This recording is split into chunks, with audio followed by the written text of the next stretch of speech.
And if you complain once more, I'll plant a bomb in a museum next to your head, which somehow won't kill you while destroying everything else around you. It's Going Off Podcast with Rap Critic and Muse. Aye, aye, Captain. Oh. We had like two parallel intro ideas, and I wasn't sure which one you were going to go with. Oh, yeah. I like that one, though. Yeah. You see the music video, right? Not in a long time, actually. Okay, so just going on a mini quick journey, as I watched the Army of Me video, I was like, I remember why I like had that feeling, that visceral feeling of like Bjork's music is weird and creepy, but like, you know, watching the music videos now, I can really appreciate it as an adult. I mean, while also still seeing how weird it is, but also like appreciating the little weird flourishes of that dreamlike quality as I'm watching the video. I remember it from the Beavis and Butthead.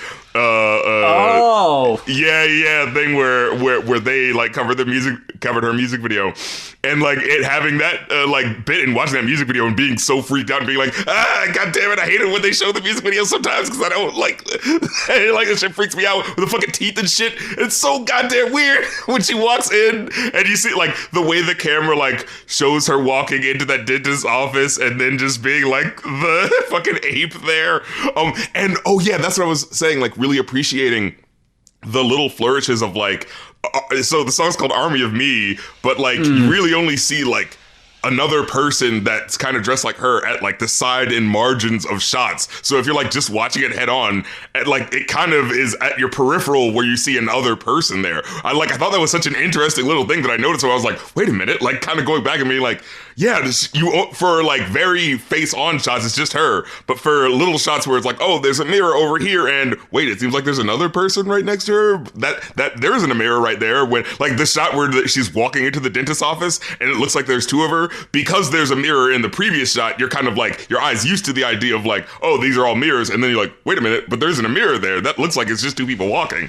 So it's just like there's this weird, very subtle, like there's another person, like at the scene where she's wrestling with the ape, like before when she's just in the dentist chair, it's just her. And then all of a sudden when the fight starts, like they're wrestling and then you just see like a person slightly to the side. It reminds me of those videos. You ever see that like the ape walking through the people playing basketball videos? No, what? So there's these videos called, what is it? Ape walking through basketball. If you haven't seen it, I want to actually test your eye on this. I'm looking at the Army of Me music video now as you're telling me about the other one. She's just fighting the giant ape dentist. What the fuck? And in the music video at the end, like she goes into the a museum, and like it was one of those moments I was like, oh, this is definitely pre 9/11. Like she straps a bomb. First of all, like her hair is so weird. It's like she seems like she just put on whatever clothes were just lying around, or just like like I was working on art today, so this is my clothes for that.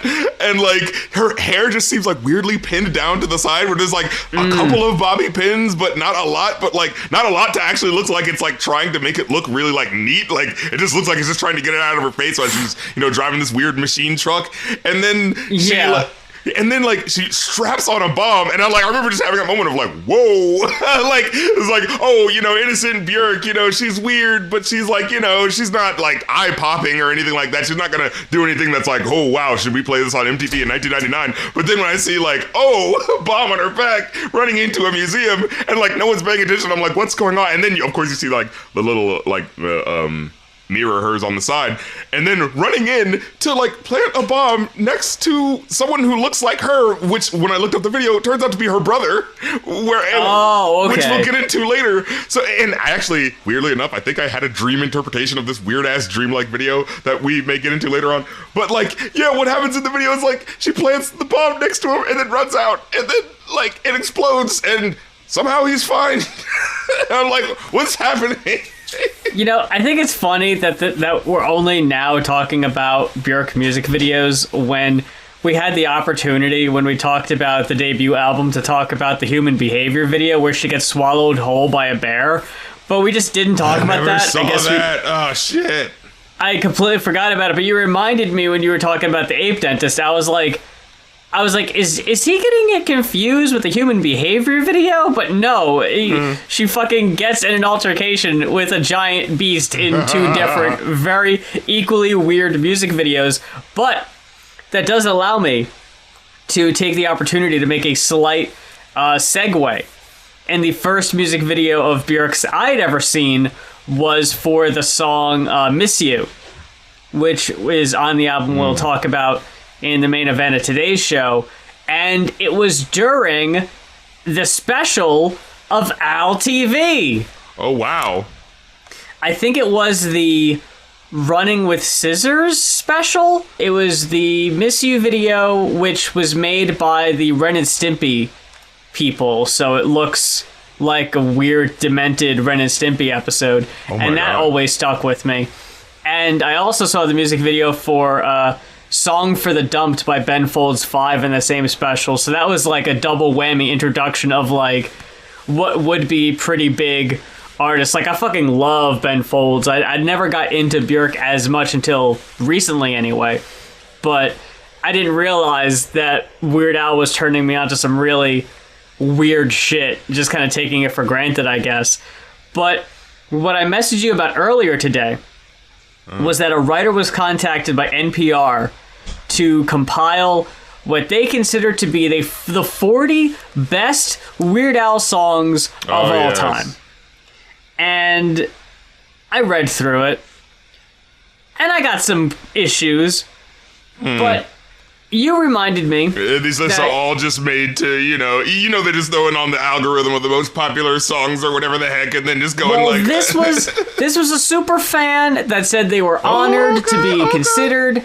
So they took the time and they compiled what they thought were their personal faves. And it's all up to taste. Not just ChatGPT. Okay. No. It's all up to personal taste. I totally understand. And you reminded me that for your April Fool's stream that you did a best of Weird Al stream. So yes, indeed. we could have the double discussion here. I took the time before we hit record here to, not in any particular order, but compile my 40 personal favorites. And I went I'm ahead... watching this I Miss You video. It is pretty goddamn nuts. I'm sorry. I just had to point that out. Yeah, isn't it? Like, Jesus Christ. Fucked. And I saw that video when I was like 11, and I was just like, what the hell am I looking at?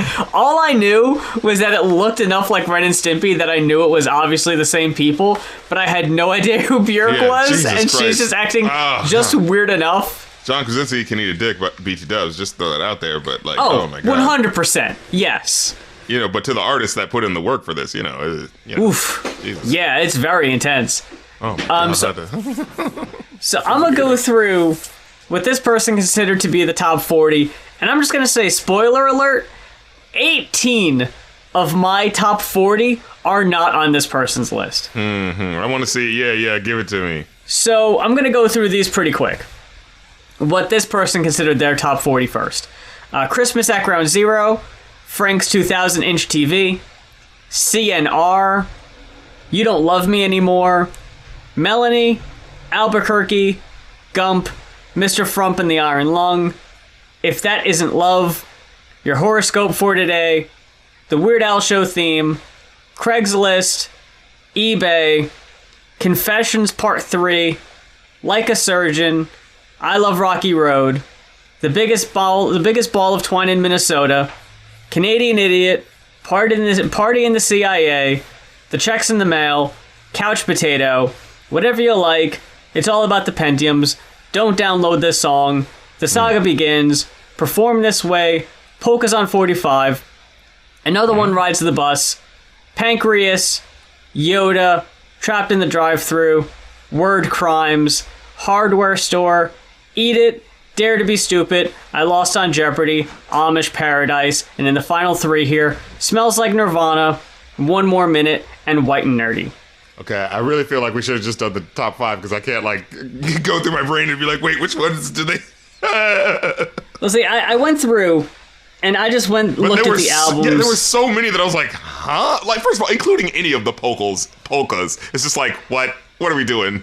Yeah, I took issue with that too. I included one in mine Yeah, one. But it's just because... But it's because one, it's the one that's sentimental to you, right? The one that probably introduced a lot of guys to you. Right, yeah. It's the one that I think is, like, it's the absolute best one, in my opinion.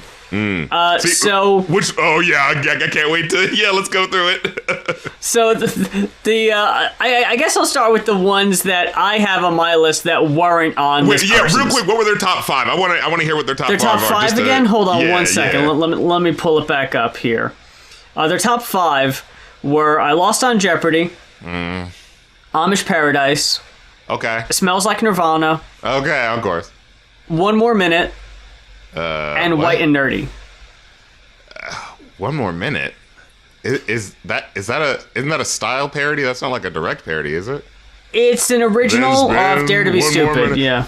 Fuck off! No, we're doing parodies. You can't. No. You see, I'm already kind of like, no. It didn't specify just parodies. It's all of the songs.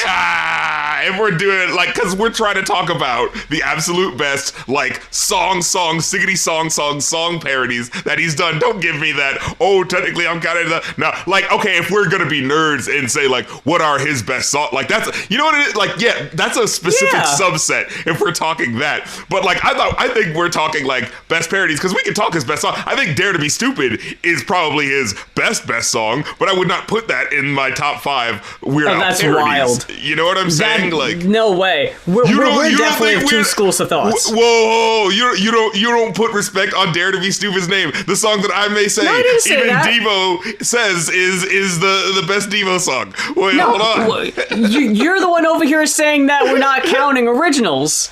I'm saying that we do count originals, but you're also saying that Dare to Be Stupid is his best song. You can't have the cake and eat it too. There was some sort of thing that happened in the early 50s charts that was some sort of a parody of a song that was You're Breaking My Heart Away, or some sort of weird thing that they did a cheap spin where it was oh, you're breaking my heart, and you're actually hearing cracks in the background or something like that. And it's they didn't really parody the song as much as they just played it faster, but with some silly noises in the background. And it's I guess that's a parody, but you we've got to have a specific delineation for what that is, because you didn't actually flip the thing and you've got to know that that's different from, hey, here's this song but with new words on top of it. You know what I mean? That's got to have a different delineation.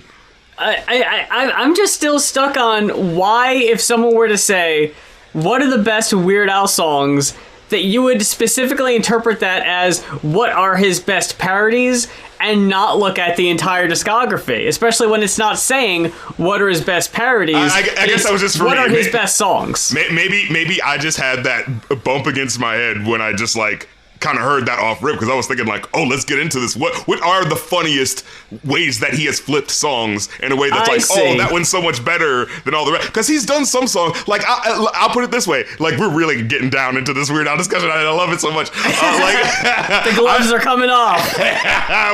we're getting raw. Let's get into it in honor of the man's great music, because I feel yes, it has to be done. We don't take it seriously enough, and we're doing it today on Going Up. So question real quick. When you did your stream, did you include any originals, or did you just do parodies? I split it up. I did parodies first, and then I did the originals to be here are his best parodies that I think are the funniest side-splitting ones. And then, just so you know that, hey, this guy isn't just joking on original song. You think parody is just flipping the words. Actually, he can do something better where it's it's not using the same thing, but it still feels like that song, because you know what that style feels like. And I considered that a style parody, so I gave it that its own side where it's it's still respectable, but it's different. You know what I mean? Okay. But for me, I love the Yabba Dabba Doo Bedrock parody that Weird Al does. In fact, I think it's one of my personal favorites, purely because it does that flip of including the intro of one of the other Red Hot Chili Peppers songs. Yeah. And then having, it's one of those things where it's ooh, I love that you did that so much, where it's I kind of wish that the original did that. You did a parody so good, it semi-improved on it, where it's that actually kind of fucking fits, you know? But I wouldn't include that in my best of, because I don't think the jokes in there are really land as well, you know? So they're they have a special place in that I would play one right after the other, but I don't think one's as funny and really really punches up with really good jokes as much as Smells Like Teen Spirit also does. You know what I mean? Neither you nor I nor the person from NPR put it in their best. I do not have Bedrock Anthem on mine either. The songs I have written down that are not included in the NPR list, and I guess I'm oddly defensive because a lot of them are originals, go figure. Because you're a deep head, you're a weird head, so you're like, we don't just we heard the parodies, we heard those, Oh yeah, of course. I mean, I was considering going to both of the ill-advised Vanity tour where he just did like originals and he didn't do any of the hits. Like, I wanted to go see those shows. I would so go to that, dude. God damn it. Even though, like, there's not going to be any costume changes, it's just like, fuck it. I want to hear, like, right. Odds are you're going to be playing the songs I like the most. So, the ones I got written down that were not in the NPR list are Happy Birthday from the first album. Then I got Midnight Star from Weird Al in 3D. Then I got Living with a Hernia, Dog Eat Dog, and Don't Wear Those Shoes from Polka Party. I got You Make Me and Good Old Days from Even Worse. Then I got UHF and Spam from the UHF album. I got Jurassic Park from Alapalooza that was not on the NPR list, which was kind of a surprise. Then I got Everything You Know Is Wrong from Bad Hair Day, as well as I Remember Larry, and my only polka inclusion, the alternative polka from Bad Hair Day. Then I got My Baby's in Love with Eddie Vedder from Running with Scissors. I got Why Does This Always Happen to Me and Genius in France from, I think those were both Poodle Hat. Hell yeah. Then I got Close But No Cigar from Straight Outta Linwood, which was like the Cake style parody. Which also, oddly enough, has a Ren and Stimpy kind of art style to it. It might actually be. I thought about that. Now that I think of it. I've also got Skipper Dan. I've referenced that one before. It's like the... I think it's a Weezer style parody. Yes. And I also forgot to mention it, but I also got Mr. Popeil from Weird Al in 3D, which was like a B-52s style parody. So yeah, I hit a lot of the style parodies. I got Dog Eat Dog, which is Talking Heads. I got Everything You Know Is Wrong, which is They Might Be Giants. And yeah, just no love for those, which rubbed me the wrong way, I guess. Genius in France is the Frank Zappa style parody. Oh yes, oh classic. Just skipped over all of these. Even though it's like, big super fan, you were hand selected by NPR. It feels like it hit a lot of the big hits. That's fine. Sure. Entry level, though.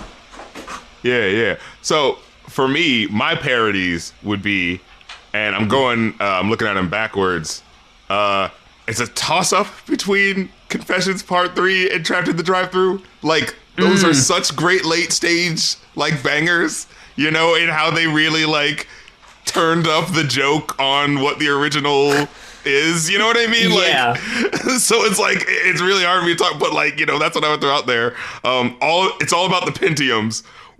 That's a good one. That was the first one I remember hearing where it was just like, he was taking the rapping seriously, where it's like, I mean, yeah. Now, of course, there's also Amish Paradise, of course. But I remember hearing this one and being like he's like, doing when P. Diddy did the rock remix, okay, we're going to do a rock remix, like, let's go. And he like really does in a way where it's like, these actually sound like, online, like battle rap sort of things that you would do, the fucking lines actually feel like actual, like, PG-13, but still jabs, like, it's like, what does it say? I believe yours says Etch a Sketch on the side, but he's talking about the screens. It's like, come on. The video for that one's back fucking your hard great, drive too. on a floppy diskette. You're the biggest joke on the internet. It is very funny in how it doesn't age particularly well with the technology references. Yeah, right, the Pentiums, yeah. Like, it feels very fucking dated, talking about, like, megabytes and stuff. Right, it's like, yeah. Oh, man, wow. But yeah, like... You're waxing your modem trying to make it go faster. It really did fucking show up on that one. 2 honorable mentions I wanted to make. Yeah. They're not official releases, But I did enjoy his Pokemon polka from the Pokemon soundtrack. Yes, indeed. That technically wasn't a parody of anything. But I do remember hearing it at the end of Pokemon 2000 and being like, hey, Weird Al. And I also I don't know what the show was, but it was a song he did called Patterns. Now's the time for earplugs if you care about your health. So stand back, everybody. I'm gonna express myself. Look at this. Patterns. I've got blisters on my fingers. Did you ever see this video? It's just Weird Al singing about patterns and how he is like, all I see is patterns, the patterns that repeat. And it's just a funny little catchy song he did for an educational show. I don't know. I just remember seeing... I gotta check that out. Yeah, there's actually a good version of the video now. I remember when I first heard it, I was on I was on a Weird Al fan site in the late 90s, and they had MP3 downloads of songs that were on the Weird Al show that were just songs for the show, and some miscellaneous ones, and Patterns was one of them. And it sounded like shit. This is late 90s recording, so the quality was really bad. But being able to actually see it in context and seeing the video now, it's just a funny little song. He's just talking about patterns that naturally occurring. And my favorite ones, I gotta give it to All About the Pentiums. Of course, Amish Paradise, Smells Like Teen Spirit. Yeah. This song is just 6 words long. I'm surprised that didn't get no love.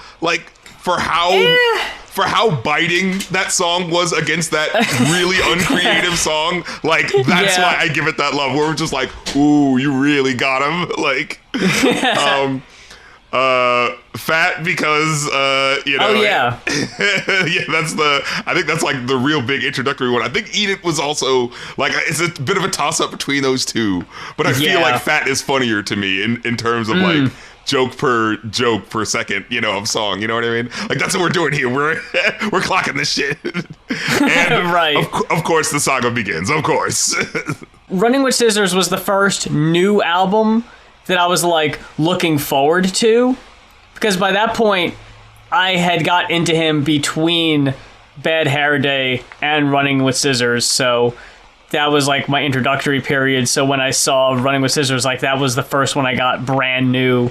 So that has sentimental value, but I think I liked the album more at the time, but it hasn't really stuck with me as much as Bad Hair Day. I think that's still my number one. What I did want to point out also was how the person who wrote the NPR article was very kind, in my opinion, to the late stage Weird Al, with a lot of inclusions from Alpocalypse and Mandatory Fun, which I don't think that's necessary exactly. Let me see. I do believe First World Problems, I think, is actually the one really good smasher of his originals. That is, I dug that one. Because the way it just comes in with that really good joke of the what was it? It's something about it takes me a long time to dig a shower, and when I do, it gets cold after an hour. That's such a great, Don't download the song in First World Problems. Our late stage smashers. I feel like Weasel Stomping Day is possibly his magnum opus in terms of a message song. Oh, okay. In the weirdest way, because he gets that one little line where he goes it's tradition that makes it okay, and it's whoa, you really just fucking just pissed in the face of so much with just one little line, and it wasn't even it didn't do punk rock sort of we're gonna get on your face. It was just oh no, if you just listen all the way back in this joke, you hear what I'm trying to say about tradition and stuff like that, mindless tradition, I didn't watch much Robot Chicken back in the day, but I remember seeing the Weasel Stomping Day skit on there. That was oh shit, look at that. I think Bob Needs Some Love just for how, like, come on. Yeah. Who else has made a whole fucking song? And not only that, it is an incredible parody of what Bob Dylan's kind of style is, right? By being so cryptic and weird. So it's like a double joke in that, like, oh yeah, you know what the joke is of me doing, like, palindromes, but that fits in, like, how he writes it. Like, that's such a great, like, double flip, you know? Why does this always happen to me? I think that's just such a... I love that song. That's such a great, just play that for someone and just, like, you know, casually, you know, see what their reaction, you know? I think if anyone's picked up on what my favorite Weird Al songs are, they always tend to be the dark ones. Yeah. Where Al is just an asshole. Like, I remember Larry fucking... Oh, God. Why does this always happen to me? They always tend to be the ones where Al is just an inconsiderate jerk to everybody. Right. Dare to Be Stupid, of course, and Hardware Store, of course. Oh my God, yeah. Just the musicality that does not get respect. Like, it would be a toss-up between Hardware Store and Genius in France in terms of, like, his musicality, you know? I think Hardware Store was kind of the sleeper hit that is kind of the cult classic favorite now. Like, I don't remember hearing anyone talk about Hardware Store up until like a couple years ago, where everybody all of a sudden was just unanimously like, oh yeah, fucking Hardware Store, especially where like that's fast as fuck listing items off section, like there's no touching that. Yeah, and it's so well articulated where you can hear every, you know, syllable, you know, so he's not fucking around. Like, Wanna Be Your Lover. I really do think that one deserves more love just for being the, oh, Prince won't let me do a parody of his song, huh? You know, and just I'm gonna get around it somehow. Right, and the way he just stacks cheesy line on top of cheesy line, and then just the pièce de résistance at the end of being the most corny way you can end it. Girl, you must be Jamaican. Because Jamaican me crazy. It's so just like, you so see it coming, you're like, oh, god damn you, No! So yes, I think we've properly given put enough respect on the man's name.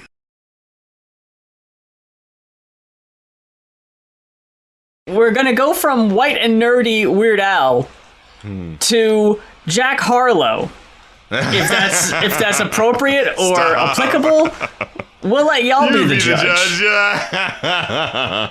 We're looking at JACKMAN, which I guess is like Pac-Man. Is it just me, or has his face changed like 4 times since, like, has it? Like, I feel like if you go to his very first thing when he has like the Jew fro thing, I feel like that looks a very specific way. And then when he's doing the thing right before he gets on, where he has like the hair parted in a certain type of way, his face looks a certain way. And then when he does get on, his face looks a certain. Like, I feel like there's been like different Jack Harlows and no one's bringing this up. I don't know about the face. I was just taken by how fucking swole he was on the goddamn album art. It was just like, has he always been this fucking big? Has JACKMAN always been this jacked? I was thinking about you using a Wolverine quote at the beginning, but then I decided the Bjork quote was better. You see, JACKMAN, I'm very clever, you see. Allow me to go off real quick. I know you'll appreciate this. I've been getting into musicals recently. I've always liked musicals, but I'm really starting to like crack down and check out ones that I haven't really. Into? I want to know. My head's in my hands. I'm waiting. I fucking watched the. I'm aware of the slime tutorial phenomenon on YouTube. Is that a musical? What? Have you heard of it? Oh no. When people have bootleg video of a musical, specifically a Broadway play, they'll upload it to YouTube and call it like a slime tutorial. Oh my god. So wow. I watched the black and white slime tutorial, which was a Beetlejuice riff.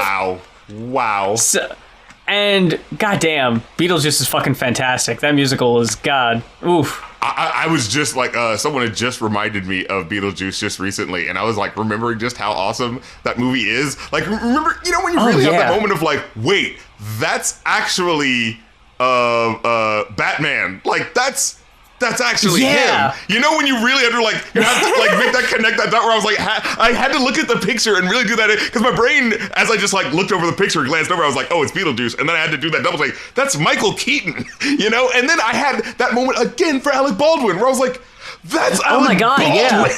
You know, where it's just like.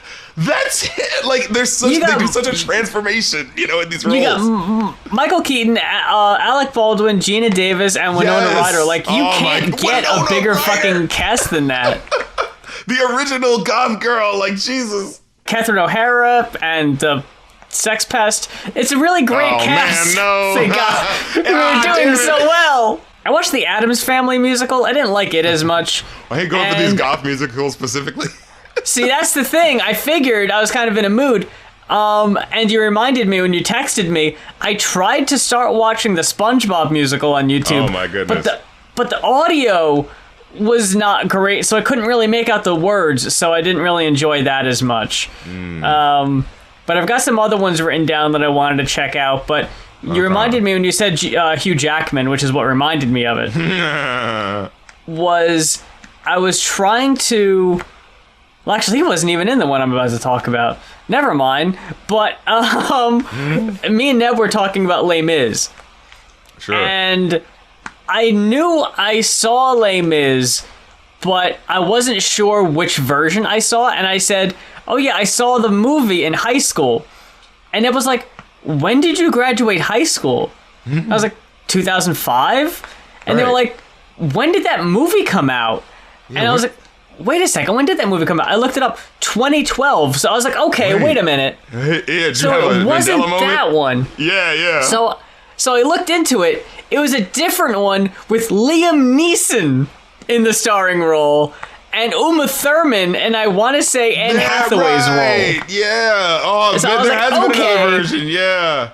I knew I saw a movie version. I just wasn't sure which one. So it's that one. So, okay, I can cross Les Mis off my list. I've seen that. Have you seen 9? No, what is that? It's, so Federico Fellini has the movie 8.5, and there's a musical version of it called 9. Recently, like 10 years or so ago, a movie came out with it, but Antonio Banderas is known for doing the stage production of it. And brings really great energy to it. But yeah, 9 is a really good musical to check out if you ever want to check out another one. That definitely has some great music on it. 1982. Okay. That sounds cool. Yeah, I'll have to check that one out. See if I can find that. It has. I haven't even heard of that. Has a fantastic song in there called "The Music of Saint Sebastian." If you check out one song, just check out that one. It's such a heart-rending song about like his background, you know, coming from a Catholic church, and you know, back in like the 40s when you know that was not great to be a kid, you know. So no, but him juxtaposing that with the beautiful music that he would hear in the church, and kind of like having that like sort of like, you know, the beauty that he saw in church, but also the, you know, reprimanding and all the stuff that he got with that too. So like, I just love that song of the, you know, emotion that it kind of rings in you, and then like right at the end you hear a kid singing, and it's just like, oh, when it's right in the fields and you hear the violins go,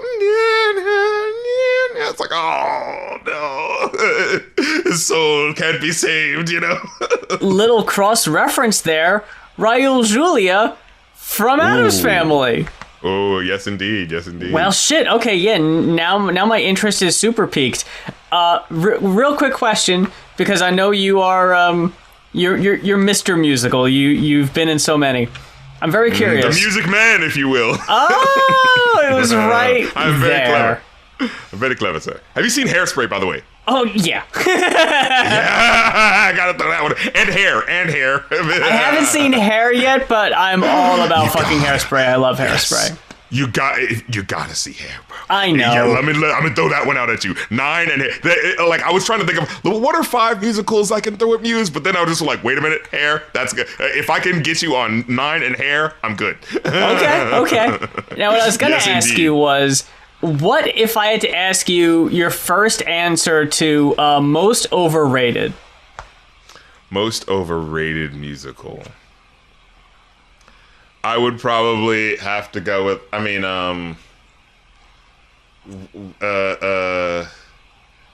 I want to make it one that I've actually seen and kind of been. I don't have many in mind, but I do have one answer in mind. What would you say? Rent. Yes. Oh, yes. Oh my God. Yeah, I would definitely say that purely because like the songs are so overwrought and like, dude, this could have ended half a song ago. Yeah, no, I'll definitely throw it to that one. Yeah, for sure, yeah. Now, I do like Cats, though. Oh my, get out of here! I had the exact same complaint. What, you gotta be fucking with me? This song seems to be a third of the like, because I was about to say anything with Andrew. You're the biggest disgrace to the theater since Andrew Lloyd Webber. Like all of his shit. Because I was about to say anything with Andrew Lloyd Webber is overrated. Because I was like I was originally gonna say that, but then I was gonna say no, it shouldn't, because like I don't think it should be rated at all, because like what the fuck is he doing? He's just doing do. I'm playing with this melody, but they're not going anywhere with it and just repeating it for little old cat ladies in their fucking 80s in the British, monarchy. Do. We need something to distract them from all the real shit that's going on, the real fucking music that's being made by the musicians in the 80s while he's doing this shit for like fucking old ladies watching QVC and shit. Get the fuck out of here. I'm sorry. I cannot stand that man. I can't stand that man. I had to throw that out there because I knew we weren't going to be on the same page about Cats, but that's fine. I don't like the movie, though. I didn't care for that. I mean, honestly, I think just for the insanity, the insane car crash, yes, it's like one of the, like when I watched that movie, I was like, yeah, that's what you deserve, Cats. And now everyone can see what you are, and you are not gods, like, because it was like, I know it was like kind of treated silly, but like there was a side of it where it's just like, no, but seriously, why are these things making this much money? Because like whenever I listen to it, like I don't even, what was it, the feelings. In the morning, it's feelings. The memories. I'm feeling the feelings and the feeling of feeling. I was just like, is this really the song? Like, I remember getting to that moment and being like, oh, but this is the big song that it's known for. Let's check it out. Like, let's get into it. And then being like, really? Like, the Robot Chicken parody song that they did was more dynamic and had more going on than this. And I couldn't fucking believe it. The one that, the one for the Krakens or something like that for the, what was the name of that movie?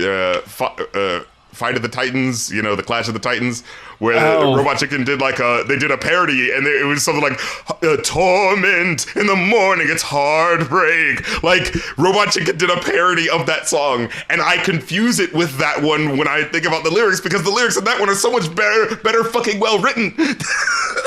Maybe you need the context for Memories. I don't know. I think that's the controversial take from you today. That's RC's hot take, is that Memories is not a good song. Look, it was the one moment where I see Jennifer Hudson blubbering to try to get her Oscar. Guys, I only have like 30 seconds of this movie. This is the most I can do. Please remember my performance. I don't mind Jennifer Hudson, but yeah, didn't quite do it justice in the movie. But then again, I don't think anything was done justice in the movie. No, not at all. But that was like, it felt like the weakest part, where it's just like, they didn't even try to block this well. It just feels like he just walks in out of nowhere. But like his stuff in general just feels so aimless, like musically you can hear it. And what's weird is that like, he is the insane clown posse of musical theater, and that like, I want to give him props in some respects where you're like, oh, he kind of like, he uses jazzy chords in this in a way that's like, oh, he's kind of upending like expectation, but it's like an intellectual thing that I can respect on one level, but then everything else is like, but then he's just kind of repeating this shit, and it's not that creative, like anywhere outside of that. Like in terms of just enjoyability, like as I'm listening to it, all I can do is think, this is so simple, and he's not doing anything, and this is fucking boring. What the fuck is happening? Why do people like this? Yeah, fuck Andrew Lloyd Webber. Andrew Lloyd Webber! That's all the respect he deserves. Being said like Stewie from Family Guy. Oh yeah. But so Jack Harlow. Oh yeah. We've never reviewed Jack Harlow on the show before, but we did take a segment where you were like, okay, look, I listened to this Jack Harlow album. So I need to talk about it. I just talked shit about it. Okay. Yeah, you just talked about it. I never even heard that album. But you were like, look, I need to talk about this album and how underwhelming and boring it was. So this It was a mighty need. is my first Jack Harlow full album listen through, because I've never cared enough to check him out specifically. I've never heard anything too fantastic about him, and I kind of enjoyed this. Okay, so here's the thing though. Like, he has been yo-yoing, I feel like, for like, because I feel like the album he did before the Kids Miss You, I feel like was getting a lot of critical acclaim, and I remember like liking the singles off of that. Then he does that album, which feels like a dud, but that's the one with Drake on it. So it's the one that's supposed to be like, oh, this is the major label showing. This is the one that's supposed to be it. And it's like, what the hell is this? And then we get to this one, and I'm like, oh shit. And like, this is the one that gets no fanfare, doesn't have the big G-L-O, you know, honking sample. Oh my God, that's right. Right, and this is the one that I'm like kind of enjoying, and it's like, oh shit, and this is like a mini EP where he actually like takes the advice to like whittle it down to the best stuff, and it's like, goddamn. And I don't think this one's gonna get any love because I didn't hear anyone talking about it that much. Well, it did just come out, but like, I guess we'll see. But it's just like, damn, like there's no big single or anything like that, you know? It's like, fuck. I can't see any of these being hit singles, but Yeah. they're all very to the point. A lot of them are very short. Yeah. You texted me and said like it was what, like 28 minutes or something across Yeah, 10 like, songs. It's like, yeah, that. we'd be kind of foolish not to listen to that. There are a couple that are weaker for sure. Yeah. But I don't think they're duds. No the songs enhancers, I gave, thought was a straight up dud. that is, yeah, that I think is the closest we can get to a dud. Yeah.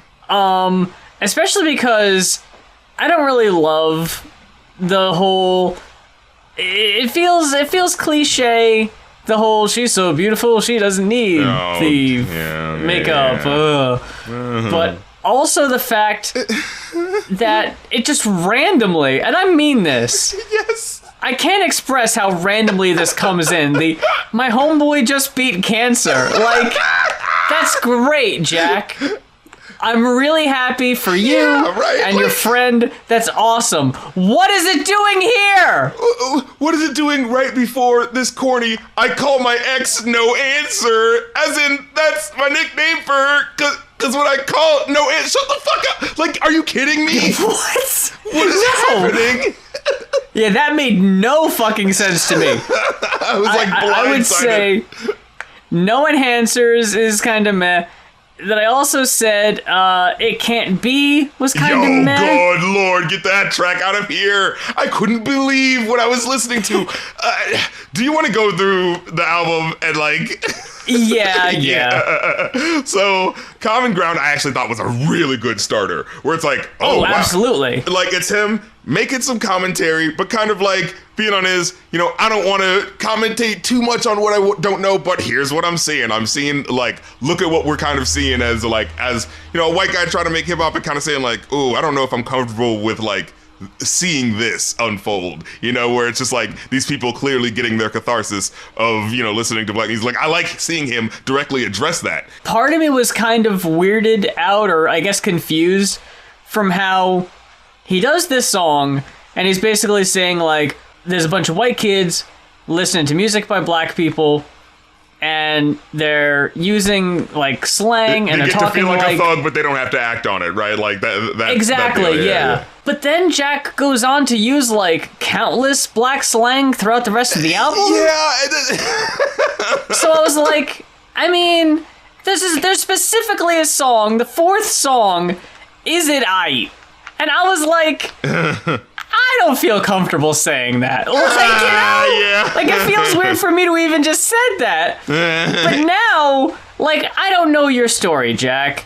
I know, first of all, I know we have not had the same life experiences, but Sure, I can probably not, also yeah. say for a fact that you and any black person have not had the same life experiences either, so it's just kind of weird. Maybe that wasn't his message. Maybe it was specifically the talking about violence and stuff, and you've never actually had to live or experience it, and acting like that's your lifestyle when it's not. Like pointing out that specific, you know, trope. And yeah, like I guess there is certainly a level of hypocrisy, but again, it could be an Eminem situation where, I don't know, maybe we're assuming just because he's white he might not have grown up around black people, but maybe he did, you know, like I don't know. Oh yeah, I'm sure. Like I'm not saying it's impossible that he could have lived around black people, but like I'll even say specifically, and I'm not saying Jack Harlow is guilty of this or anything, but I got a comment just yesterday on an episode of the Detox podcast, talking about when the host Anthony Cumia went on Twitter and went on a racist rant after saying that he was allegedly assaulted by a black woman in Times Square for I think I remember hearing about that, yeah. Saying that he took a picture and she was in the frame and she was mad, saying like, you took a picture of me, and he claims that she like beat him up and like other people came over and beat him up or whatever. And then someone in my comment section was like, look man, you may not like, you know, how he dealt with it or anything, but you know, I grew up like a white kid around black people and I got beat up for, you know, because I was white or whatever. And like, first of all, I don't know if there's more to that story. I'm only hearing your side of that story. Yeah. But like, not everyone who grew up white around black people fell victim towards what they may or may not consider racial discrimination, you know? And usually, I mean, like, if we're to look at the bigger picture, it's like, usually, like, that discrimination comes to them because it's like, well, we're living in this place where we're treated like crap, so I'm going to take it out on you, white guy who doesn't have any power. You know what I mean? It's like, it's usually kind of couched within a bigger, you know, conversation about white supremacy anyway, you know? Yeah, you need to look at it. Like, I know that might not feel right or fair to you, but you might have to take a step back and, you know, address the bigger picture. But like, Jack, I just feel like, you know, I feel like he did a good enough job where it was just like, I wasn't expecting it. And so it was like, oh, some commentary. Okay. You know, that's how I kind of took it. You know, it was just like, oh, you know, he took the time to address, like, being a white rapper in hip hop. You got to at least make this song once, you know, like, but yeah, I definitely he definitely could have Macklemore'd this and it ended up way better than that. This wasn't White Privilege 3. Oh no. But what was They Don't Love It? I thought that was solid enough. Really great beats on this album, I will say that too. Yeah, I did enjoy like the flourishes that they threw in here. But who's this one line where he's like, your boy's striving to be the most dominant ever, the hardest white boy since the one who rapped about vomiting sweaters, and hold the comments because I promise you I'm honestly better than whoever came to your head right then. They ain't cut from the same thread like him. And I was like, wait, hold on a second. Now, at first, I thought you were saying the hardest white boy rapper since the guy rapped about, you know, that. But then you said, and hold the comments because I promise you I'm better than whoever came to your head just then. I was like, okay, now that sounds like you're going at Eminem. Like, oh, you know? No. Yeah. I feel like I didn't think about that, but I feel like it wouldn't be a bad idea for Jack Harlow to very, very quickly record a very short song. Please don't explaining and clarifying that one, so he doesn't have a Machine Gun Kelly situation. Yeah. Ambitious. I liked the start of this beat did sound like the end of the last beat, which I thought was okay. weird. Look, not only that, he has the exact same flow on this song that he did. It sounded like it was the same song. I was like, what's happening? Ambitious indeed.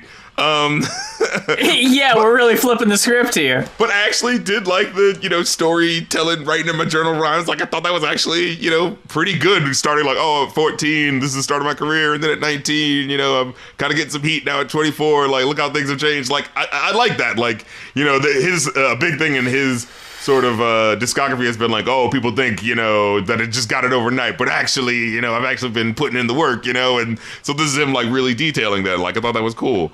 I did want to point out, this isn't a criticism of the album. I was lazy, all right? I didn't feel like pulling up Genius. You weren't going to listen to a 24-minute album, you son of a bitch? No. I didn't feel like pulling up Genius. I pulled up the Spotify in-app lyric thing. Oh, yeah. And I wanted to read what came up. It said, ambitious, 19-year-old, I just signed a deal. Now my next Sub-Zero. What? No, it should be my neck is Sub-Zero, right? My next How? How did that happen? Spotify. On Spotify. Hire me. I will go through these lyrics. I will get you right. I will get you right. Come on. That's ridiculous. Like, that's shameful. how did, like, that's not grammatically correct. Right. That doesn't fit. You know they throw in this fucking chat GPT trying to get these lyrics in. Like, context-wise, no way. Like, I read along, and it was seriously, I paused it, I was like, that's not right. Like, no way did Jack Harlow say, my next Sub-Zero. I was like, that's not what he said. Even if you could be like, oh, it kind of sounds like he said next. No. I know for a fact he did not. I know he said next. Yeah. This I thought was low-key chill joint. Not much to write home about, but I thought it was, like, solid enough. Then gang, which, like, I get it. I get what the message of the song is. And I actually did I was teetering a little bit on the gang. But I did actually kind of end up liking that. But what I don't like is the repetition in these verses where I'm just like, dude, get to the point. Like, I mean, the one thing I didn't really like about They Don't Love It was just his, they don't love it, they don't love it, they don't, fucking chorus, this repetitive ass chorus. Yeah, no. He really does rely on that, where it's like, no, you're right dude, about that. Come on. I liked, like, the first verse in the idea initially of doing the, like, oh, like, I heard that our friend did, like, I just came back home of visiting, and then I heard that Marcus did something kind of messed up. Like, what? Wait, which Marcus? Because it can't be, yes, our Marcus. The same Marcus we collected Pokemon cards with? Yes, that Marcus. Like, at first it was kind of like oh, yeah, I get that, having that shock of really, like, whoa, I can't believe that. How is this true? But then when it, like, happens in the second verse, it's just like, yes, our Kevin. The Kevin is... That Kevin, it's like, dude, get to it. I guess I was a little underwhelmed by the fact that, like, it was basically just, like, 3 Predators over and over and over again. Yeah. Like, you kind of, like, you could have added, like, unless it is, real shit, then, good for you of airing that out, but maybe, like, a little bit of variety of, like, what they're doing. Like, it is important, though, because, it's a double-edged sword in that way. Like, I wish it could have touched on more issues than just the one, but it is so fucking important how men will so quickly run to defend their friends when they're accused of some really horrible shit. So that's why I actually really like the third verse where he gets into a little bit more, detail, where he's like, truthfully, it's family till it can't be, gang till it ain't, twins, but it depends, brothers till something's uncovered, and he says, like, I always got you turns into, well, I never thought you'd, years of camaraderie suddenly disappear, almost like you were never here. Unconditional love becomes very conditioned when push comes to shove, and all that talk of taking bullets suddenly feels foolish. Picture him turn into ad campaigns, you gotta pull it. I mean, picture with him turn into ad campaigns, you gotta pull it.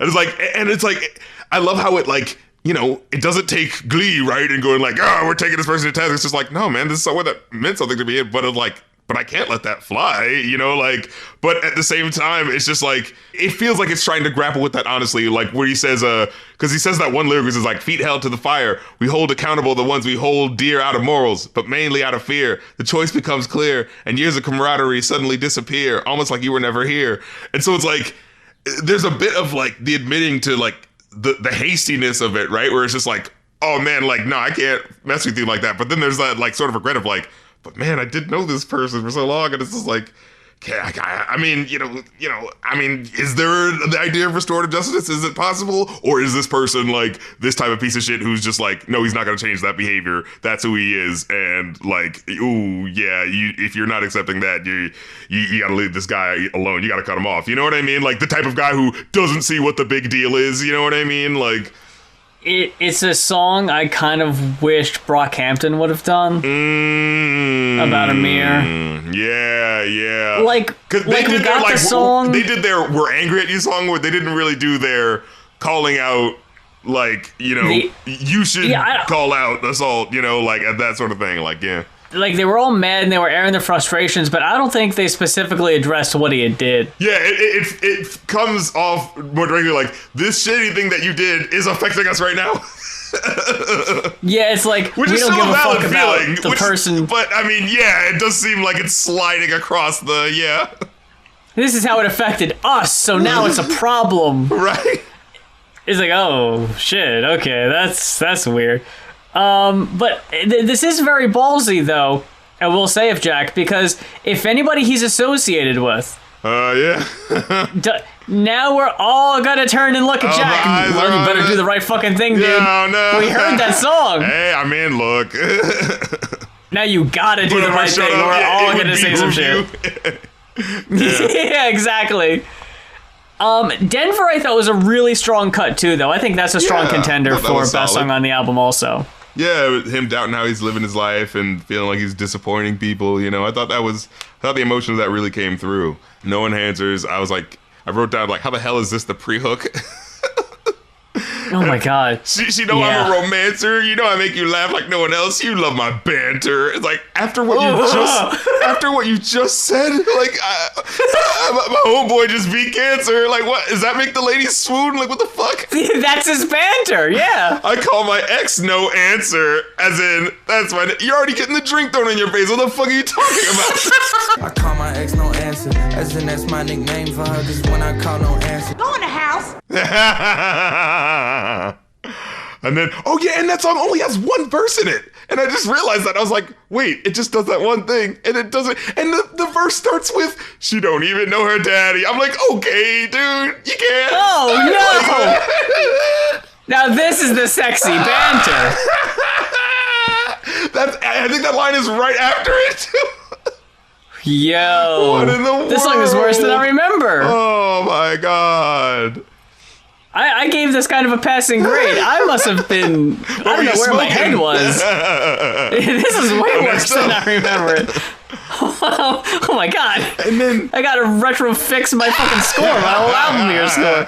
Okay, well, you know, honestly, I gotta say, later on the Bjork album, just to give a little bit away, learning some info about some of the info behind the scenes of some of the songs actually did kind of weirdly affect my ability to enjoy certain songs. Not completely kill it, but it was just kind of just made it a step down for some weird reason. And we'll get into it because boy, Bjork is her own thing. But anyway, back to this.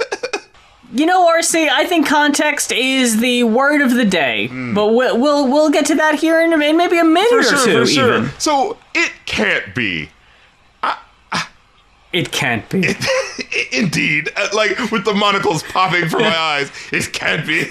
After the track one, Dropping in my champagne. after track one, where you had like a little bit of, you know, like self-consciousness, you know, like you have this track where he's like doing this, you know, speaking incredulously. Oh, it must be my skin. That's the reason why I'm famous. I can't think of any other reason why I win. I can't think of any explanation. It can't be the years of work I put in. It can't be the absence of any facade. It can't be the worldwide hometown pride. So I guess it must be my skin. I can't think of any other reason I win. I can't think of any other explanation. I must be an industry plant, RC. Stop it. Like, it really made me want to, like, he built up so much goodwill, dude. Like, where it was just like, man, forget that last album. It's a new day. And he's seen the error of his ways and records crash. Like, what are you doing? Leave this on the cutting room floor. I don't need to hear it. Yeah. Oh my God. I was like, are you kidding me? Like, yes, my skin had nothing to do with my face.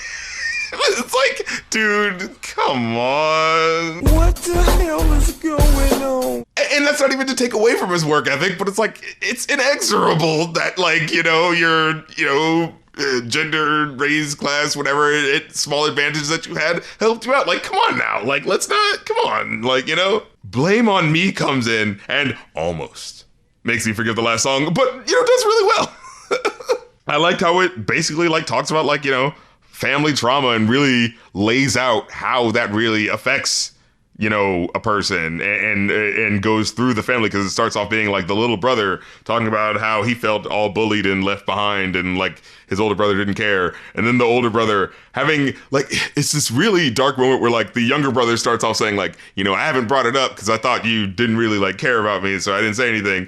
And then later on, the brother is like talking about how he feels bad about how he's treated him. And, you know, he's like, baby brother, I don't have an excuse, but I know you remember the way that dad would let loose on me more often and way less you. He criticized and tested me, so I'd test you. I got so much wrongdoing to confess to, and you act like it never happened. God bless you.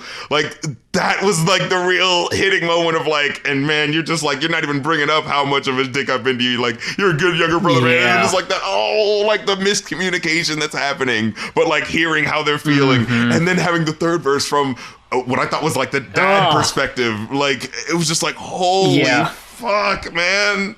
Oh, like he actually really fucking hit one with this one, you know? They would kind of end on a dud. Yeah, with questions. I was like, what? Okay. Was like, I thought it was fine. well, it's the typical, will they still love me tomorrow? You know, what if I grew another fucking head? 21 questions. Yeah, what if I grew another fucking head and his name was Ed and he headbutt me every time I cussed? Would you still, like, fuck with me every time I bust? You know, like, it's like, okay. How long will they care about me in Dayton County or Bennington County or whatever county he said, you know? I came away with a 3.5. I get it. Got a 3.5 as well. Yeah, feels quite fitting. I wrote down 4. That's not right. Yeah, no. The more I think about it, no. Yeah, this absolutely was not a 4. 3.5 at most. There's just one too many misses, and it's so short that they mean a lot more, you know?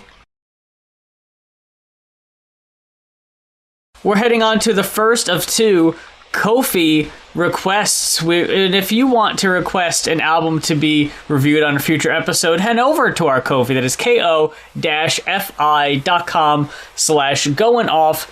That is GOINOFF. What? And you can record an album to be reviewed on a future episode of the podcast. What was that? I was just hyping you up by saying, what? Oh, what? So this was requested by DLP, and it's Second Stage Turbine Blade by Coheed and Cambria. That's right. We've talked about this before. The context is crucial. It's key. I would assume, especially for something like this. I listened to this album twice. I listened to this album at work, and I dug it. I was rocking. I was like, okay, this album's cool. Later today, I'll go home, I'll read along to it, and I'll take the notes to the lyrics, because I'm at work. There's a lot of noise going on. Sure. I can't really pay close attention.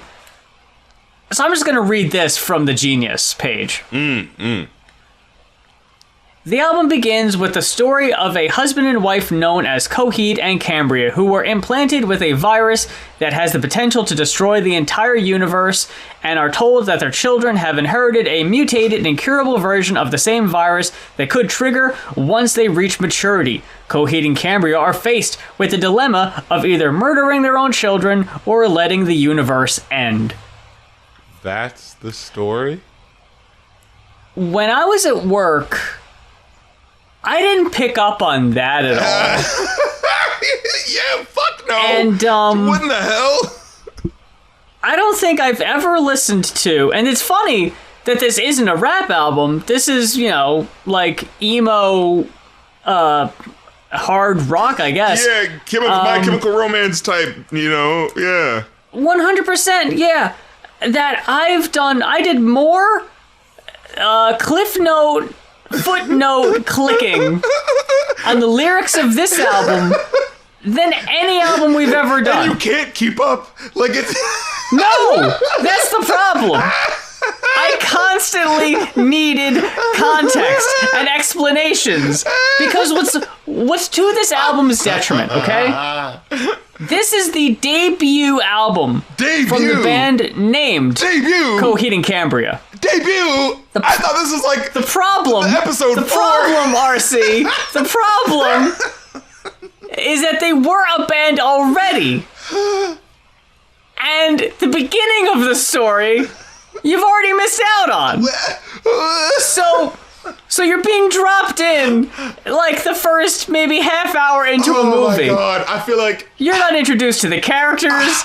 You're not introduced to the story. I'm watching an anime on Toonami, and like I just started watching it. I'm not sure if this is episode 1. I'm already 5 minutes in. Like, you know, and we just got like I don't know what the fuck is happening. I'm like, who's that character? Was it? Things are just running by me. I'm like, who's going where? Where is that Tenchi? Is that person in love with them? Is that person is that cat also a ship? What's happening? So, you've got an intro track which is very creepy, I dug it. It was very nice to set a tone. Oh, here we go. I'm settled in. I heard the myths and legends of Coheed and Cambria. That it's, that it's going to be, some musical, like, rock opera, you know what I'm saying, of sorts, where your brain is going to be, like, hanging on edge for what comes next and what comes after this and, where the plot's going to go. It's going to zig and it's going to zag. And I, like, the whole time. Did it not zig? Literally, this is what I thought. It's like, this sounds like really good mid-2000s emo music. I cannot for the life of me tell you what any of this is about. None of this sticks at all. And it's one of those things where I was like, it was honestly kind of like incredible. Like, cause you know me, man. I'm the lyric understander, okay? I'm the guy who's like, oh yeah, let's dig in. Let's think about the David Bowie lyrics and what they mean. And, like, I enjoy, when I get to a David Bowie song, it'll be like, I enjoy kind of having that moment of like, yo, what is this about? Let's think about these lyrics and then go through and then like have that double enjoyment of now like thinking about what he was thinking when he made the song. Like, oh yeah, da da da. With this, I'm like, time consumer. This first track, first of all, just that title, the pretentiousness, but also is it self-aware how long these fucking songs are? But it's like, the first thing I wrote was like, this sounds good. I just can't connect any direct emotion to what's happening in the admittedly stellar instrumentation. But I just don't, like, the first thing it says is like, the young stale memories of, play the role to your part, librarian, find me the pole, the one that kicks your head in, to my own name, roll your own innocence by, grab onto my sleeve, the one that grabs at your ankle, debate to understand that we all have a flaw, then fail to represent your life as you know it. I'm like, what? And I wrote down, I was like, this feels like maybe like a Ghostface Killer type thing where like, if you know the very specifics of what he's talking about, it makes sense. But as soon as you're like not keyed in and not into the very specifics of that, it just washes off your brain like water off a duck's back. Like, cause I'm just like, I'm not getting anything from what's being said. It's not even like that thing where like, how, cause sometimes like the balance of doing a good, concept album is the idea of here's a song that you could listen to and not know the full context, but it still works enough emotionally, especially when it hits on the hooks, that like, oh, that feels like a universal emotion. But then when you get into the verses, it's actually giving you a little bit more detail where it's actually saying a little bit more. You know what I mean? Like, that's how it's supposed to work, right? Where it's like, here's the trick. Oh, here's a story that goes from song to song. But doesn't it just feel like it could just be a normal song? Like, that's kind of what you're supposed to be doing, right? And with these, it's like competent musically for sure. But I'm just not feeling any of the emotion of what's being said. Like, there's like one or two times where I was like, oh, I can connect with what's being said there in a way where I don't need to, be involved with everything that's being heard, because that's the idea. Like, you don't need to understand every nook and cranny of every lyric to enjoy. Like, the idea that could be like, this lyric is so strong, it rocks you through the whole emotion. And maybe later on you can come back and understand what everything else is about. But in the moment of listening to a song and really enjoying it, it's like you latch on to one or two lyrics that really like, makes you understand the deeper emotion of what's possibly going on in the song. But with some of these, it was so hard to grasp onto. That's why I specifically included a lot of the information that I was getting from the footnotes, because I knew I wanted to message you and be like, you need to click those or you're not going to have any idea what this album's about. You're going to have a bad time. You're going to have a bad time. And I think that,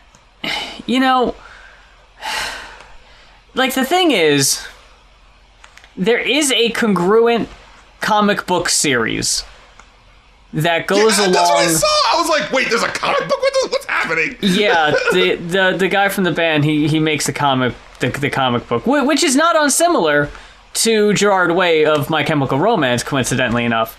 But yeah, if you read the comic, the albums are almost a companion piece to the comic. It's like, oh, you already read the comic, you know the story. These are the songs about what happens in the comic. See. But if you didn't read the comic, you don't know who any of these people are. You don't know what's happening. But the thing about it is, the issue with it is, it doesn't even work well enough to do it without, because it is possible to do that without that, right? It is possible to make these songs in a way where you can still enjoy them. And, oh, here's the supplementary material if you want to. But this is completely the reverse. It's like, it's the comic verse first. It's the story first. And then here's the supplementary music that you'll be listening to as you read back through it, I guess. The fourth album by My Chemical Romance, Danger Days, it has a through narrative of a DJ who comes on in between every few songs and tells you what this group of the fabulous Killjoys are doing in this wasteland, and like if they get shot down, he'll like give you a report along the way, and that's the main story. But the songs themselves don't really like deal. Like a Warriors thing, yeah. Yeah, exactly. But the songs themselves don't really deal with that. They stand on their own.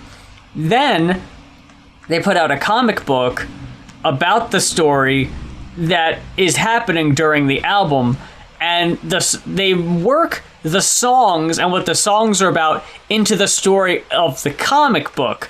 Already listened to the album, now you actually see what was happening during the album. It makes it gives you a better appreciation for what was happening during the songs of like, okay, now all that clicks together. That works way better than this, I would say. Because you've got songs where this guy is sitting there and he's cradling his dead children that he just killed because he was convinced that they were infected with this virus, that if he did not kill his own children, they would lead to the downfall of society and all human life on the planet. Only to find out that the person who told him that fucking lied to him. That's terrible. You do not get that when you're listening to the song. Not it doesn't at translate. All. There's nowhere in here where you're allowed to breathe and like take in any emotion. That's the problem. You know, like there's one point, I think it's like maybe like 7 tracks in. There was like one point where it feels like the musical instrumentation kind of changes and like another person is talking in a way where it's just like, oh, I can actually feel like there's another character here because I can feel how it's like presenting this new character. Like it was like the one moment where I was just like, oh, right, there's supposed to be some kind of story, right? Like, and you know what's insane? Like American Idiot.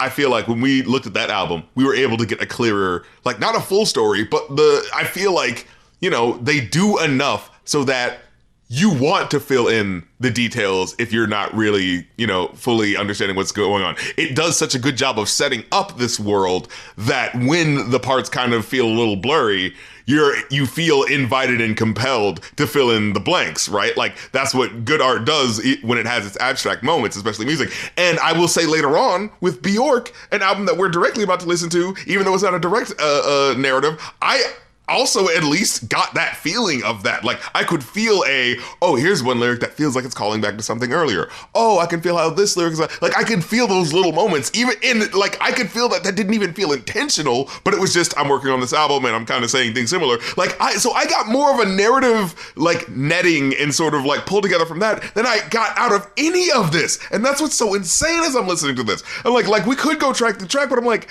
I don't even know what's the point, because it's like what. Like, what did I even say? Like, the one thing I thought was especially weird was on Devil in Jersey City, where there's one part where it says, like, well, first of all, because it starts off with the hee shabooty, where I was like, okay, that's a little silly. Like, you know, I don't need to know the explanation behind that. That's just kind of just fun and stupid, you know? It's the former name of the band. And oh also, my God! Is it the chemical time bomb that goes off that starts the? It's just a word uttered by one of the children in the comic book. That's again supposed to be a little nod to that. If you read the comic, you'd get it. RC, are you not wonderful? The comic book nerd here? Isn't that wonderful? Like we were sitting in Spider-Man 3, and it's like, no, you see, that's a reference to. It's actually really clever that they put in that there. You know, it's like, not their fault you don't know. The comic book's out there. You just got to do the research. You got to do the legwork. Yeah. In order to enjoy this Muppet movie, you have to have looked in to see that Muppet was, you know, part of the 90s part of the Muppet. So it's actually very special that they included that Muppet, you see. But that's definitely why I didn't want to save this for last, because I knew we were not going to have a lot to say, because what is there to say? They're all great songs. They all sound really good.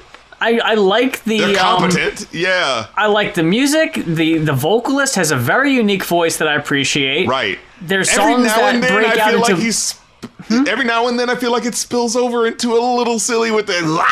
Where it just goes a little... Okay, I feel like that could have used it. There was 1 or 2 points in that, yeah.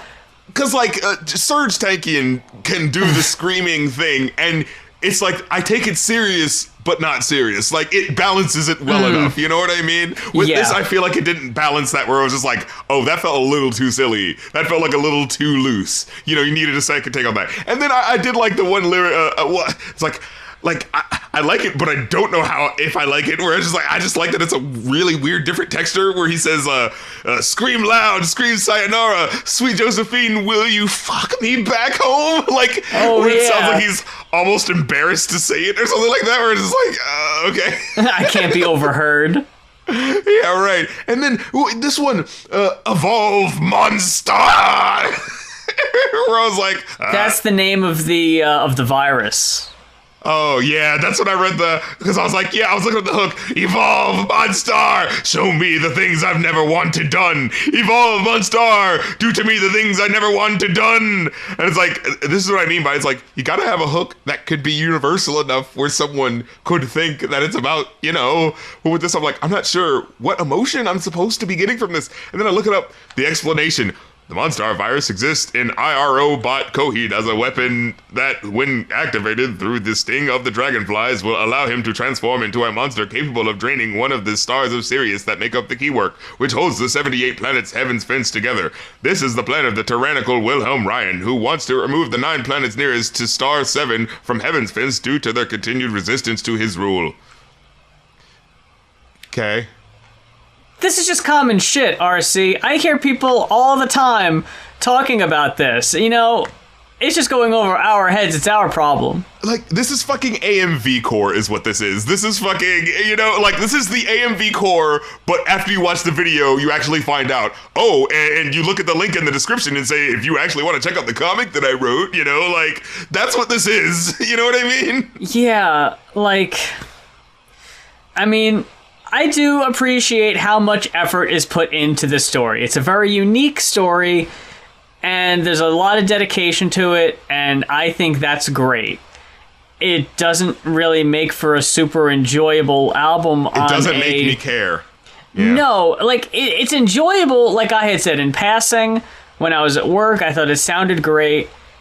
But yeah, if you pay attention and you're reading along, it's like, I don't know...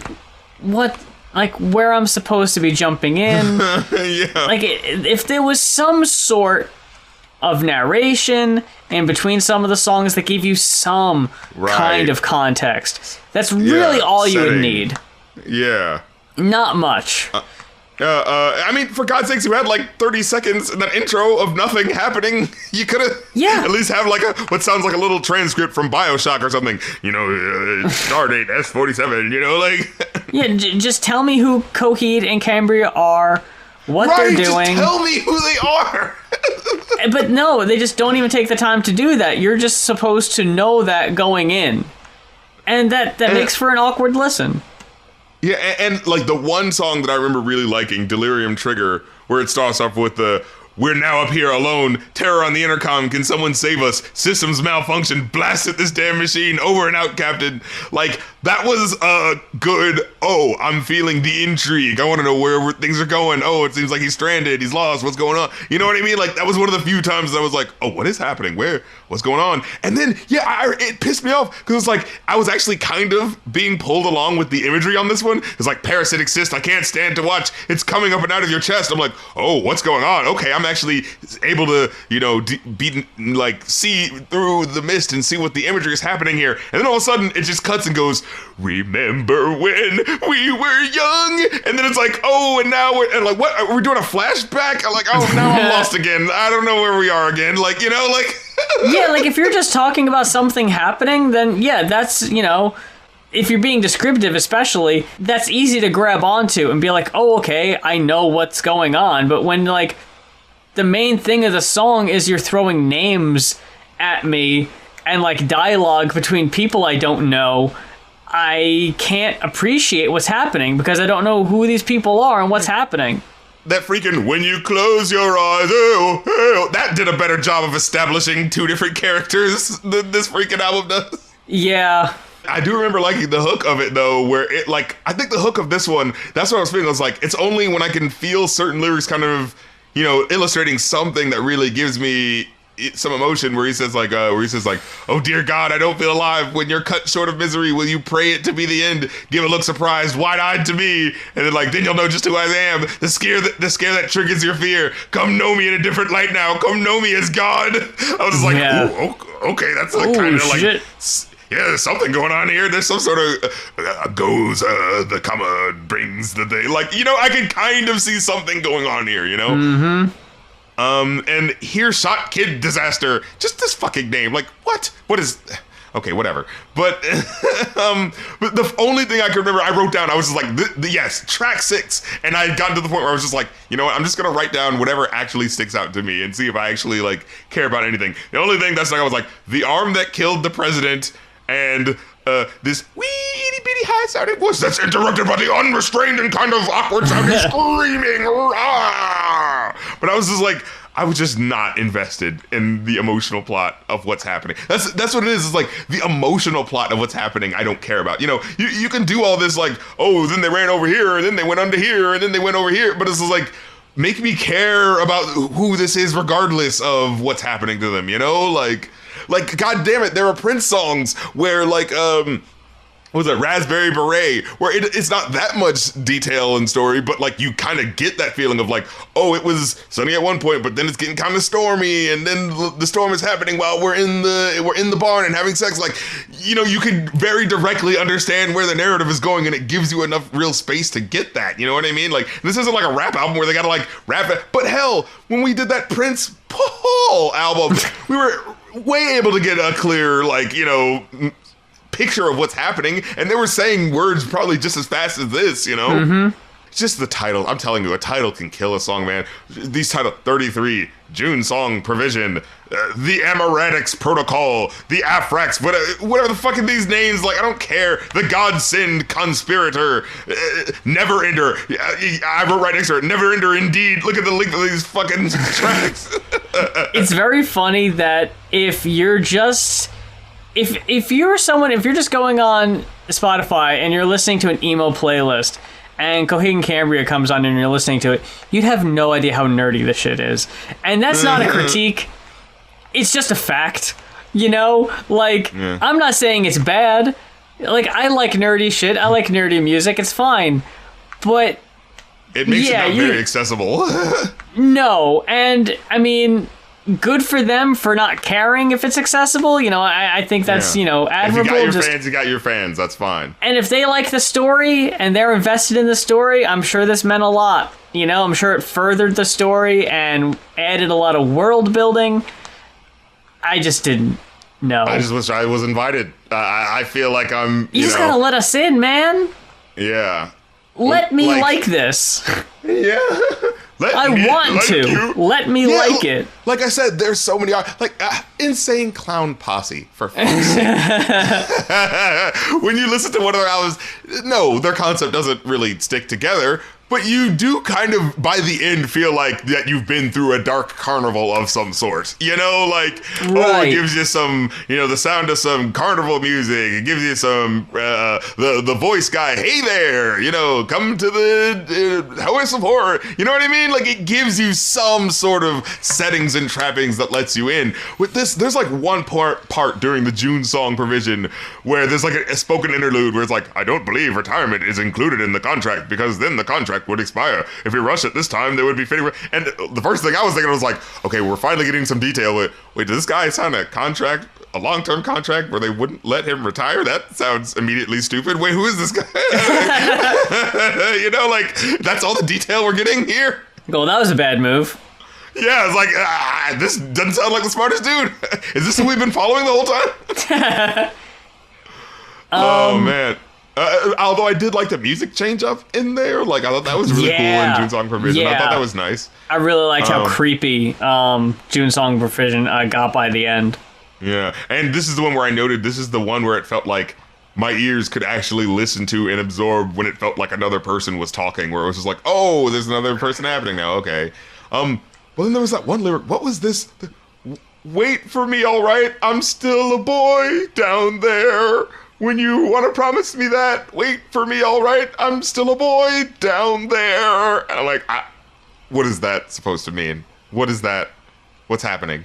I gave up taking notes by that point, so I can't help you there, unfortunately. Then Godsend Conspirator. I thought it was a solid groove to take us out. Mm-hmm. But I like the Dear Mariah, the world's not big enough for the both of us. World ain't big enough for two of us. And then I like the little Dear Mariah, come sleep in your own. I like what was happening there, the little smooth beat switch up with, and the little bit of piano that happens at the end after the song's completely done. And it doesn't really do anything, or nothing really happens. It's just a nice piano. And I was like, okay, well, that's nice. But again, competent, but I'm not sure why it's happening. Yeah. And I'm sure we're going to get crucified for it, for not being super in the loop here, but we tried, all right? Like I said, if it is accessible, I will access it. But if it's not accessible, I can't access it. You know, it's got to be open to me. It can't be like, solve these riddles 3 into this puzzle box thing, and then you'll finally care about that. No, like, it's like you have to care initially. And I feel like it's with a lot of artists, I feel like it's like you have to do the balancing act of making the type of music that someone who cares about you can also care about, but then making the type of music where if you don't care about it, you could still get into it. You know what I'm saying? And it's fine if you don't want, people to access it, that's fine. But you have to be okay with the fact that people are going to note that it's hard to access it. You can't complain that it's hard to access. You can't act like you didn't do the work to make it accessible, What did you end up walking away with here? 3.5. I got a 4. And I think rightly so, because like I said, it's not like this music doesn't sound good. It's not like if you listen to this, you're not going to be like, oh, that was well done. It's just, I don't think you're going to care, Yeah, exactly.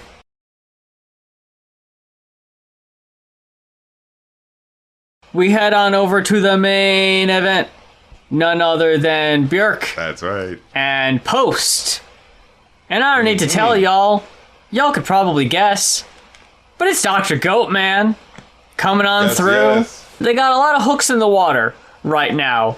They got the Beatles with Abbey Road and the White Album. Taking us on a journey. I even talked to them outside of the podcast, and they already have an idea of the next Beatles one they were going to request, but they're probably not going to be able to do that till next year, because they've already got the Bjork timeline, the David Bowie timeline. Oh my goodness. They got a whole bunch of other stuff going on right now.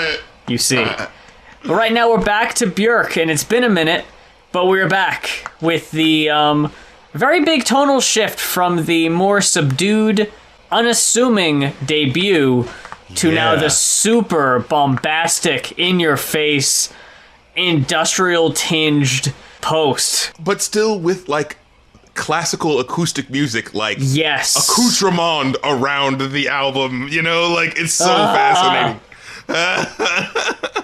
Every song makes me so fucking excited for the journey you're gonna go down, because you have no idea. And if you think you know at the beginning, by the end, the song has completely taken you in a different direction, where it's just like, oh my god. I had no idea what to expect here. The one song where it felt like that happened the least for me was track 1.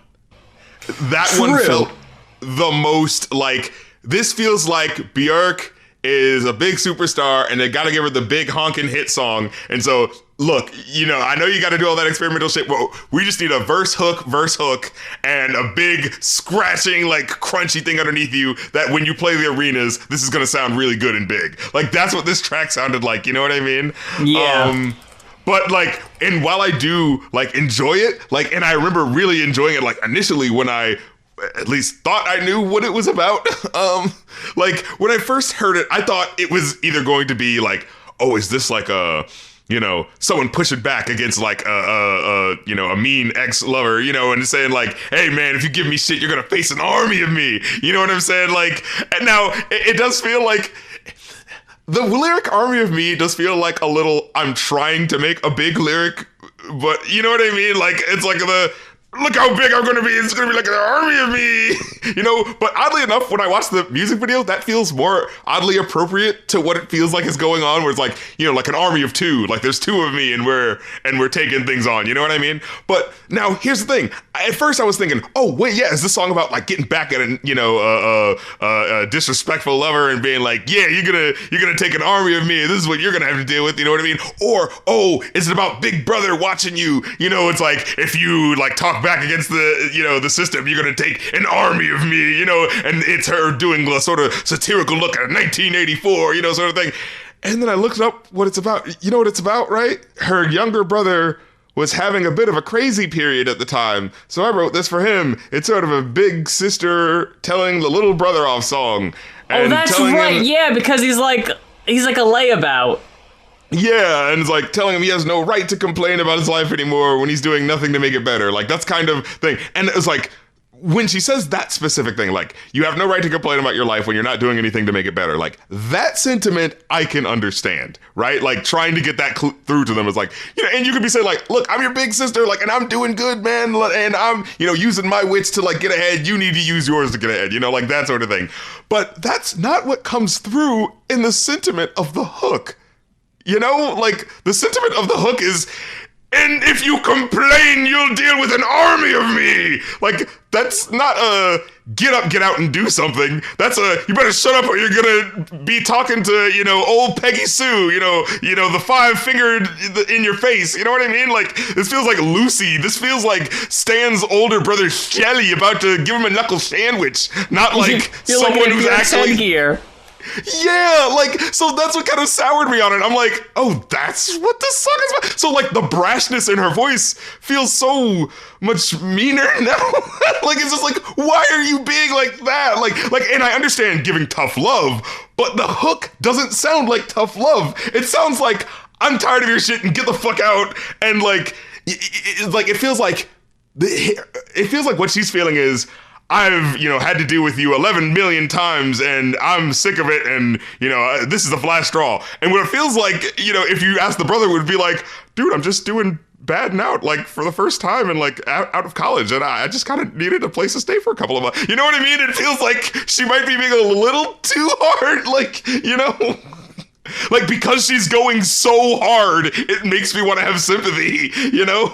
And she doesn't really give any detail of how bad he's doing. And the stuff that she does say feels like she's being dismissive of, like, what, you know, it's like, you're all right, there's nothing wrong, self-sufficiency, please, get to work. Like, it just feels so like, And then that was the next thing, because I looked up, so it was like, the singer further explained that the song, quote, imagine you're in a club full of heavy metal types and grunge people. Army of me is like someone's granny blasting over the PA and saying, snap out of it, stop whining, wash your hair, smarten yourself up.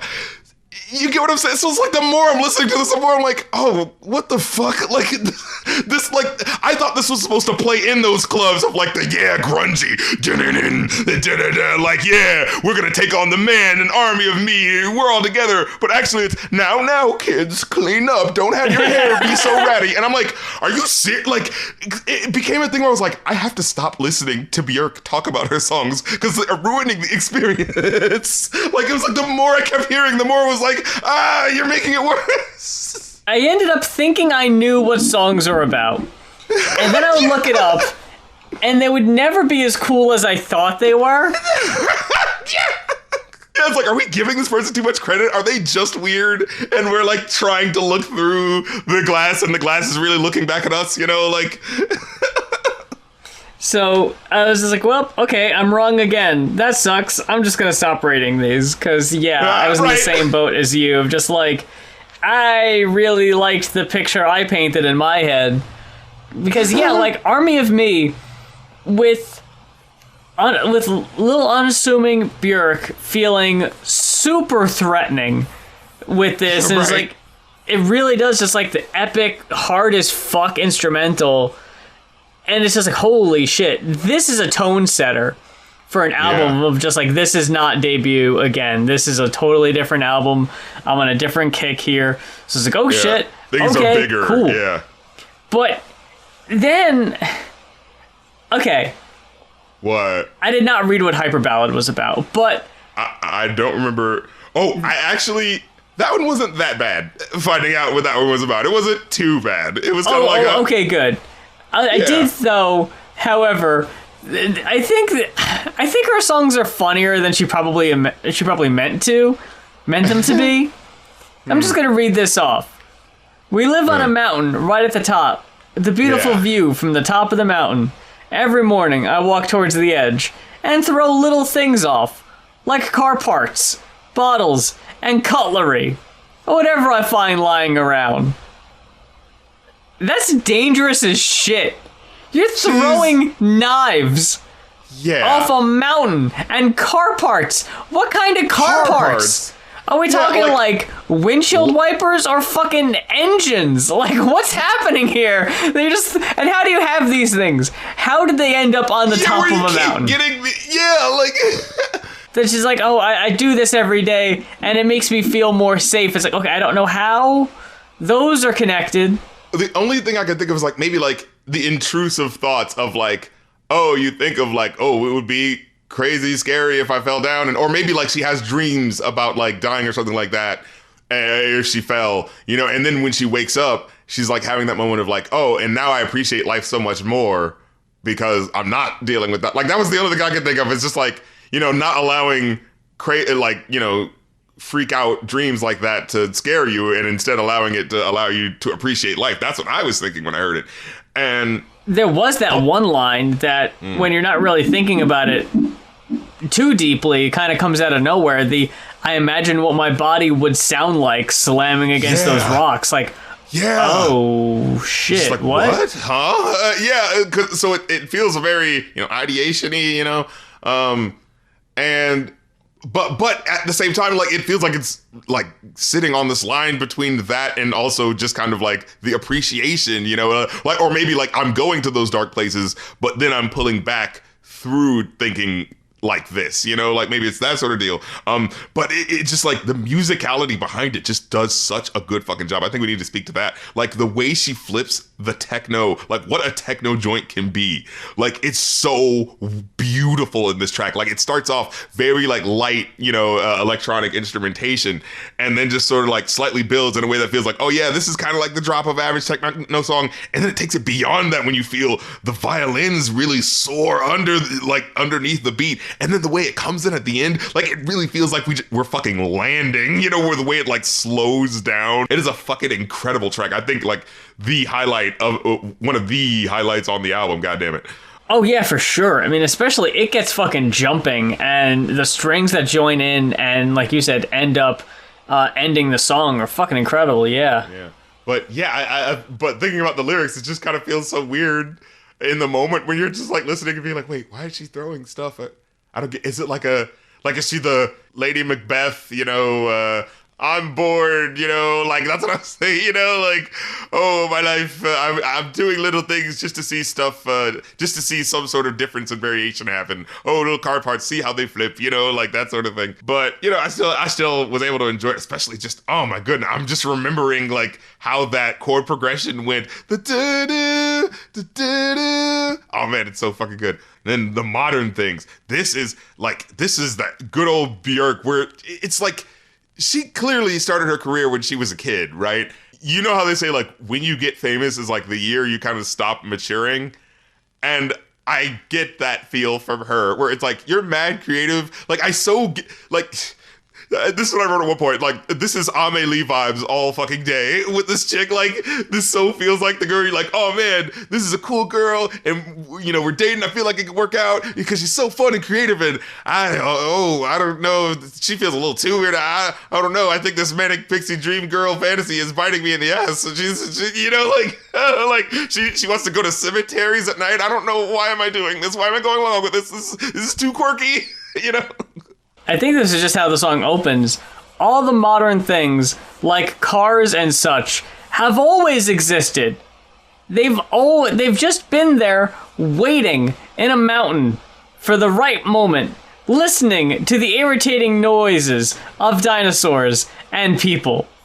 And the way she says, listening to the irritating noise and the way she illuminates it with her voice. Yeah. I always thought that Björk got this kind of, like, unfair reputation of being, like, over-the-top quirky. I think I get it. Oh, I definitely get it. But it's like, but come on, don't you see what she's doing? Like, it's not earned is the thing. You know, like... Yeah, I think when people make it sound like she's doing LOL to random, like she's and just it's like, beating no. a chicken on a piano or something like that. Like, yeah. Yeah, like, it's not that. You know, like, I don't know. It's this weird, probably based in misogyny, the fucking Yoko Ono gets that people just think... All of Yoko's stuff is like nonsensical screeching or something, and you could tell they've not listened to a single Yoko Ono album, or they know they're full of shit. A woman being weird and not just making super soft, you know, delicate music, you know, like, yeah. She's not white, and she's weird. Her music's gotta be bad. Like, all right, whatever. But yeah, I just love that initial imagery of like all the modern thing. Like that's just such a cool just idea to think of. And that so sounds like hey, when I was a kid, you know what I thought of? What if all the things that like, you know, we make now, I mean, they technically come from the earth, right? Because that's the thing. She'll make observations that aren't wrong technically, like, right? Where it's like, because remember the other song was like, there's no logic to human behavior. We'll just be happy and then suddenly be angry. And it's like, yeah, she's not wrong about that. Like, even though she's weird, she's like keying into like really essential things and just saying like, yeah, what if all of these things, I mean, they technically came from the ground. We didn't pull them from space. We didn't pull them out of thin air. Like they came from the earth, right? Like, so, you know, what if they were just always, and you know, what's interesting, like when I hear it first, you know, cause she does the vocables thing where she's just kind of like, you know, singing a bit of nonsense. So listening to her music for the first time is always this sort of like, is this going to be a word or is this going to be nonsense? You know, like you're always just kind of on edge, you know? This time it actually is Icelandic and not gibberish. So when the song first started and she says, I thought she was saying, all them a dancing like cars and such. So like, I thought at first it was either just gibberish or it was just like, you know, nonsense, like, you know, phrases, you know, like all of them are dancing like cars and such, and like just getting you the image of cars dancing in your head or something like that, you know? So that's what I thought it was at first. And then I had that gobsmacked, like, because I had that moment where I was like, oh man, she's like on some Ghostface Killer like shit. And then I like had that record scratch and I was like, why haven't Ghostface Killer and Bjork done a song together? That would be the ultimate, like, Mariah Carey, Old Dirty Bastard. Like, oh my god, yeah. Of the alt scene, you know, where it's like, can you imagine Björk doing this really bonkers like chorus, and then Ghostface Killer coming like, both hands is pussy, chilling with my man Rusty, low down, low out the bird, kinda dusty, choking swans with Björk, feeling like a jerk, you know, like, holy snap. That would be, god damn it, that should have fucking happened. Oh, and then she has that one lyric where she says, they've just been waiting, those cars, they've been waiting to come out and multiply and take over. It's their turn now. And I was like, whoa, is this low-key a Disney's Cars Universe theme song? What's happening right now? The fucking car, yeah, they're just biding their time. That is an awesome imagery. The fools will create us themselves, and they will update us, and then once we have the AI directly installed, then the takeover will be on us. In fact, yeah, that's what I really liked. When you heard the Icelandic and I couldn't understand what she was saying, I thought the vocables were the cars talking to each other in their unintelligible language. So, like, every now and then she says something that sounds like a beep, beep, and da-da-ba-da-da something, and so I thought, like, she was joking and being like, they're talking, and the beep happens every now and then because that's how they would speak. Like, I thought she was doing a joke thing there, you know? But no, she was just speaking out like Icelandish, and it just happens to be a word that sounds like that.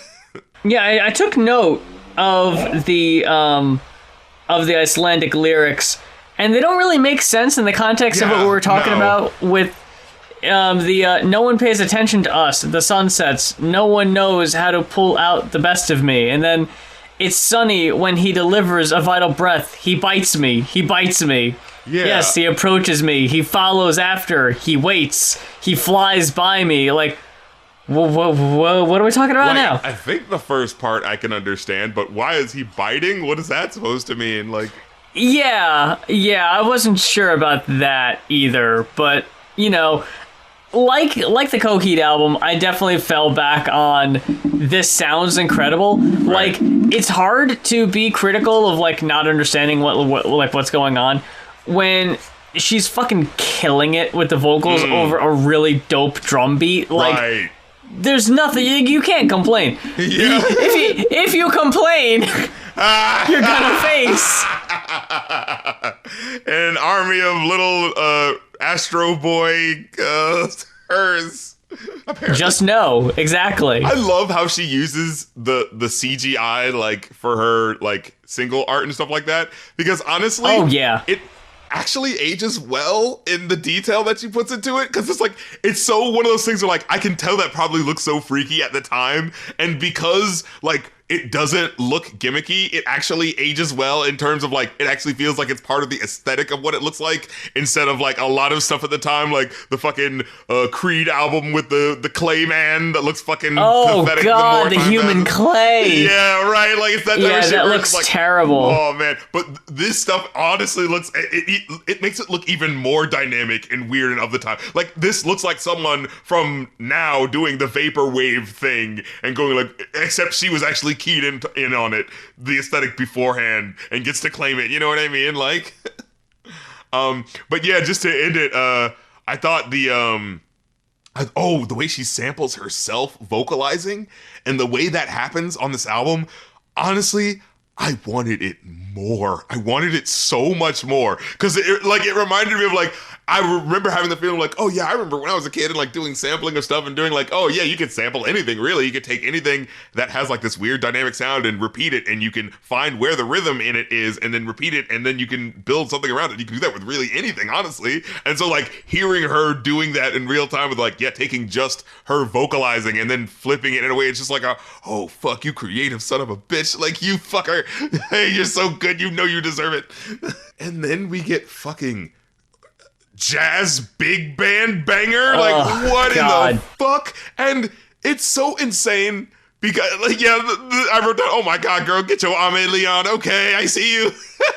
I love this song so fucking much. And it's such a banger. It's so insane because it's like, I feel like, remember on the last album where it felt like it was like one or two songs she would do that would be like, oh, like Someone in Love.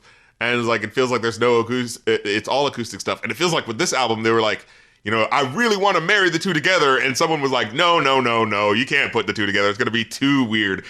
You can have your instrumental tracks, acoustic tracks, but you also have to have the technical tracks. You have to put them apart. And it felt like she fought really valiantly to get the little bits of mixing and crossover that she did get. You know, like it felt like it feels like there's another version of this album where she goes hog wild and does so much more. Like, that's a good feeling, right? Where you're listening to an album and you're just like, dude, more. I want more so much. I hear where you're going, and just like dig deeper, damn you. Like, you know, she has the feel of like it's not that she can't sing, she definitely can sing, but you hear the parts where she goes wild woman on certain parts where she's like, wow, where it's like, okay, a typical Ella Fitzgerald wouldn't have sung it like that, but you are able to like sing in that register of that Ella Fitzgerald smoother style, but you bend on I felt like she was like a coked out flapper that was like, you know, she has the steps and can sing it, but every now and then she's gonna really scream and go for it and like really sound like she's cutting loose. It's like she might slap a bitch, you know, like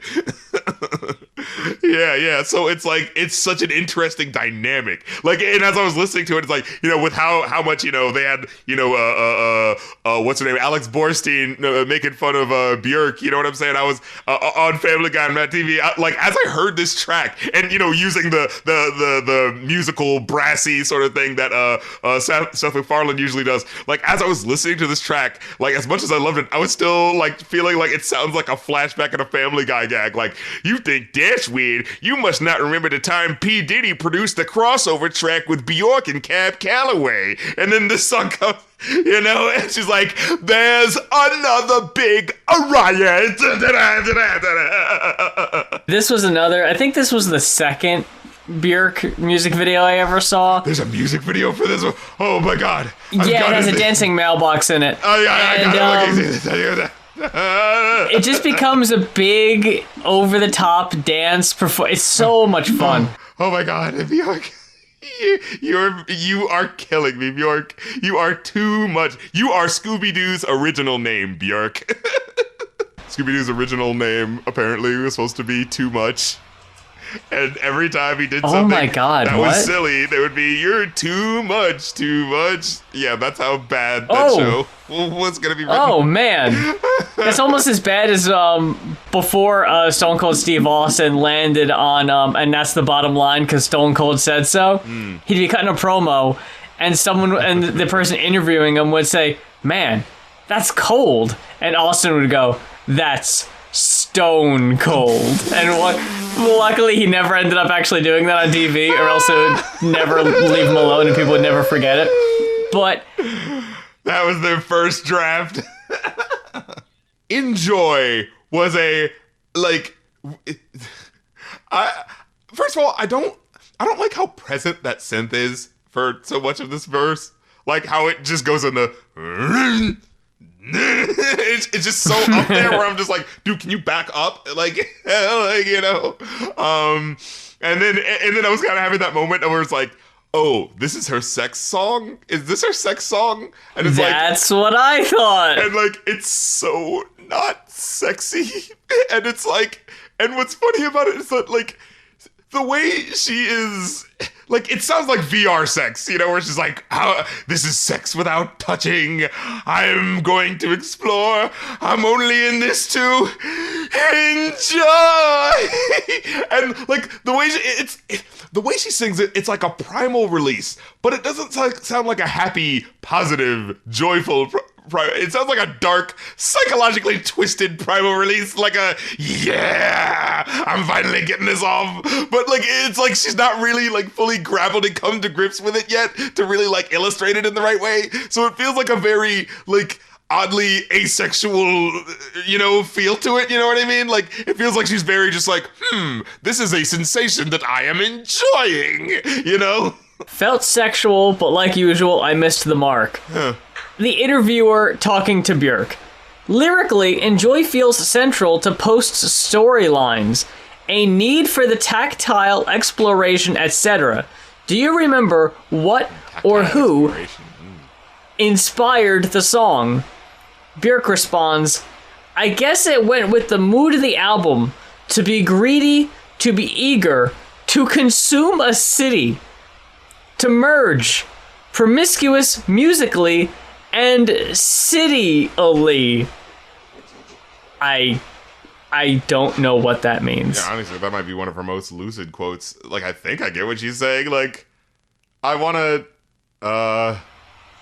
consume a city. Maybe she's saying, like, I want to go...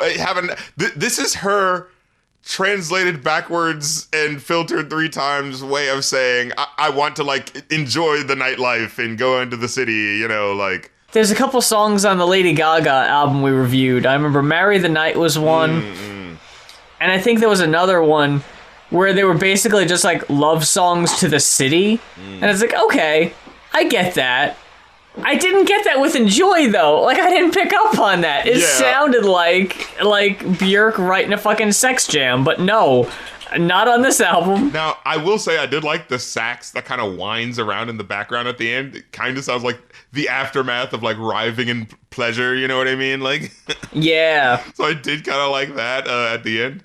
But then we get to You've Been Flirting Again.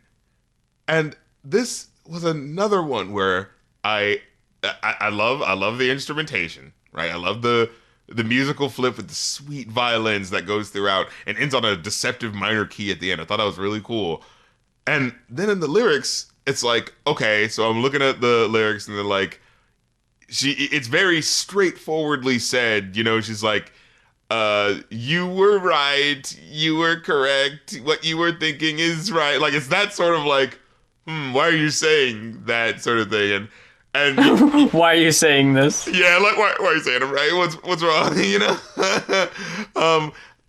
And then you kind of see the title of the song, and the title of the song is fucking, you know, You've Been Flirting Again, right? And so my brain is kind of thinking at it from a certain like, oh, is it kind of like a you know, I see what you're doing. I see that you're flirting. Like, I've caught you, and I'm kind of being cutesy about it, but I'm like, kind of not cool with it. You know what I mean? Like, that sort of deal.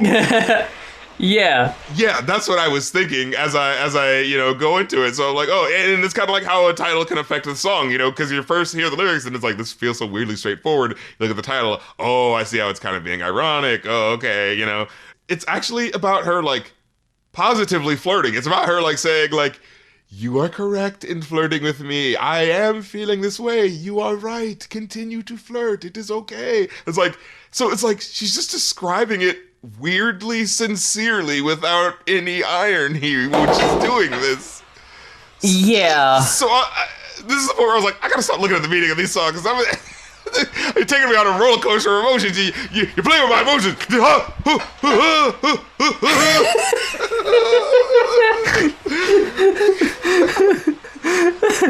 Because I was so confused. I was like, what? Because it's so weirdly sincere that it feels like it has to be ironic, Like, because this is the 90s, That's what we do. We're never being sincere, right? Like, This has to be coming from sideways, Yeah, but it's like the oddness is how not ironic it is. And by the way, if you see the album cover, doesn't it look like the AI art of like now of like is that a real person? No, it kind of looks a little animated. Like, was she on that shit before everyone else too? Like, is she just fucking ahead of every goddamn thing? I wouldn't be surprised. All that she said was true. All that she said was true. Give her some time, give her some space. All that she said was true. It's like, what? Huh? What? Like, it just feels like you're being, like, is it, like, am I being, like, a girl being 100% just earnest about her intentions? Like, is this a weird, like, backwards 90s, cat comedy bit, like women being, sincere about how they feel, am I right, fella? Like that doesn't have, like what is happening right now? All that she meant was good. All that she meant was good. And I'm like, what? Why are you saying it like this? Like, you know what I mean? I'm like, and the specific, how you reacted was right. How you, I am only used to a woman saying this in a smarmy, ironic way. Like, how you reacted was completely okay. Yeah, no, you don't have to think about your actions at all. Like, you know what I mean? I'm like, what's happening right now? How is this sincere? And because I was looking, it's like, she's saying like, no, you're right in flirting with her. Just give her some time to think about it. And, you'll be right back in there. It's like, I guess that's, yeah, but this doesn't... Maybe it's the 90s. I'm being too Alanis Morissette and being like, oh, there's got to be some sort of sarcastic wit or bite to it.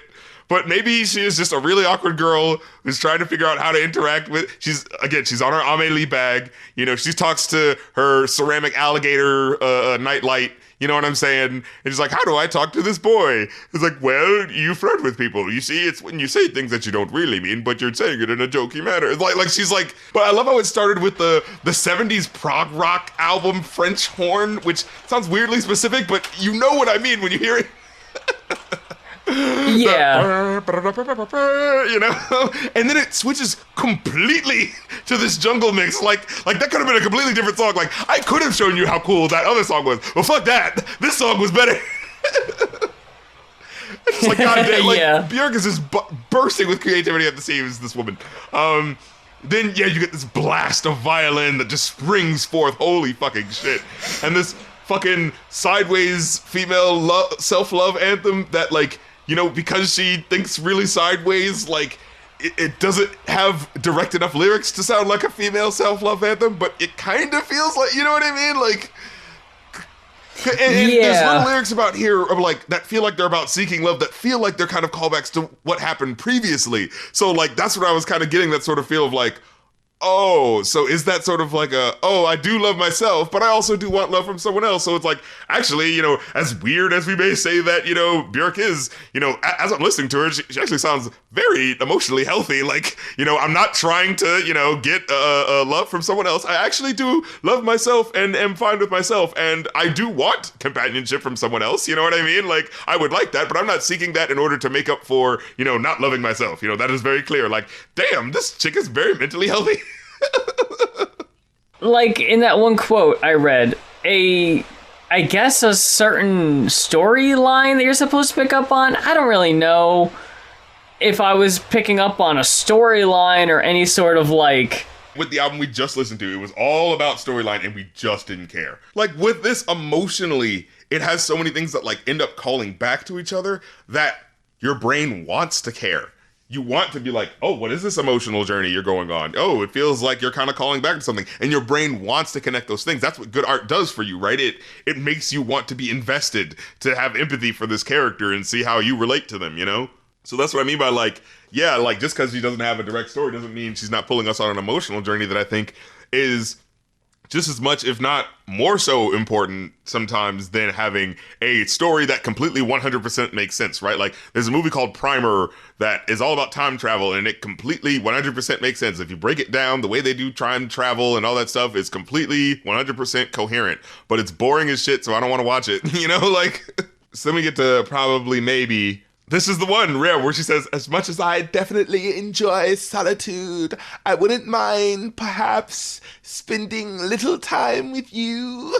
Like, the way she says things are so, like, when she hits these earnest moments, they feel good because they are so damn earnest, right? Like you know that she's really, like, opening herself up, and, like, you kind of get that feel. You know that feel of a Love Fool by the Cranberries, I think, where it's just like, love me, pretend that you love. It's like, what? This girl who, like, clearly sounds like the voice of a hot chick is telling me to pretend to love her? Like, oh, okay. You know, like, you get that feeling, right? Like, with this, like, I, like, get that feeling of, like, here's this cool girl who's kind of weird and collects bugs, you know, but she kind of taking a shine into you, you know? Like, that's what I kind of give from this. And I'm like, oh, wow, I want to spend a little time with you too, Björk, you know? All I was going to say was I was going to save you from a comment. I think Love Fool was by the Cardigans, not the Cranberries. Excuse me. Oh, they did the Dream song, right? Dreams Linger, Zombie. Yeah. All them classics. Zombie. All right, anyway. Enough of that weird vocal delivery.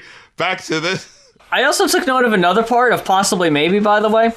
The, as much as I definitely enjoy solitude, I wouldn't mind perhaps spending a little bit of time with you. Sometimes. Possibly Maybe. Probably Love. Uncertainty. Excited me, baby. Who knows what's gonna happen? Lottery or a car crash? Or you'll join a cult. Like, yeah, who knows, right? You're making this, like, you're really sucking the romance out of this right now. Like, it was kind of cute at first, but... There's no shortage of possibilities. Endless universes, alternate universes, endless possibilities. It's like, are you gonna keep describing the different things that could happen? I also did like, though, that there was, like, this echoing maybe in the background and, like, telephone glitchy noises that just, like, added a level of uneasiness. Yeah, and the little bit of steel guitar that comes at the back end of the track, like, did you remember that? Like, that was so cool. It just so smoothly integrates in, like, yeah. Then I miss you, but I haven't met you yet. And the first thing I wrote, I was like, before you came into my life, I missed you so bad vibes. Oh, yeah. Mm-hmm. But here's the thing, though. And you should know that. She actually ties it around her and makes it work. I'm like, you son of a bitch. Like, I wanted to joke on you, but you actually kind of made it work. Where she was like, you know, because she says, I miss you, but I haven't met you yet. And, you know, I'm thinking like, what type of lyric is that? And then it's like, and if you believe in dreams, or what is more important, that a dream can come true, I will meet you. And it's like, oh, damn it, that actually made sense in the dream logic way, you son of a bitch. Bjork hit me with the dream logic, no! Hit me with the dream logic! How did I not see that coming? And I love how she switches up the rhythm as the breakdown happens, and and she does the little this is the track where she does the rhythm with the vocables and stuff like that. I thought that was so fucking cool, and she like kind of stutters into the lyrics in a way that's really cool. Like, that reminds me of the, you know, the Who Generation song sort of deal. You know what I mean? Like, it's hard to describe, but she'll just like anticipating the, you know. There's a part later where it's just like that, I miss you, but it sounds like it's like cutting and coming back in. This song is, I think, the fucking centerpiece. Like, I love Oh So Quiet, and honestly, like, I love most of this album, right? but ooh, fuck me. The trumpets that come in, the yes.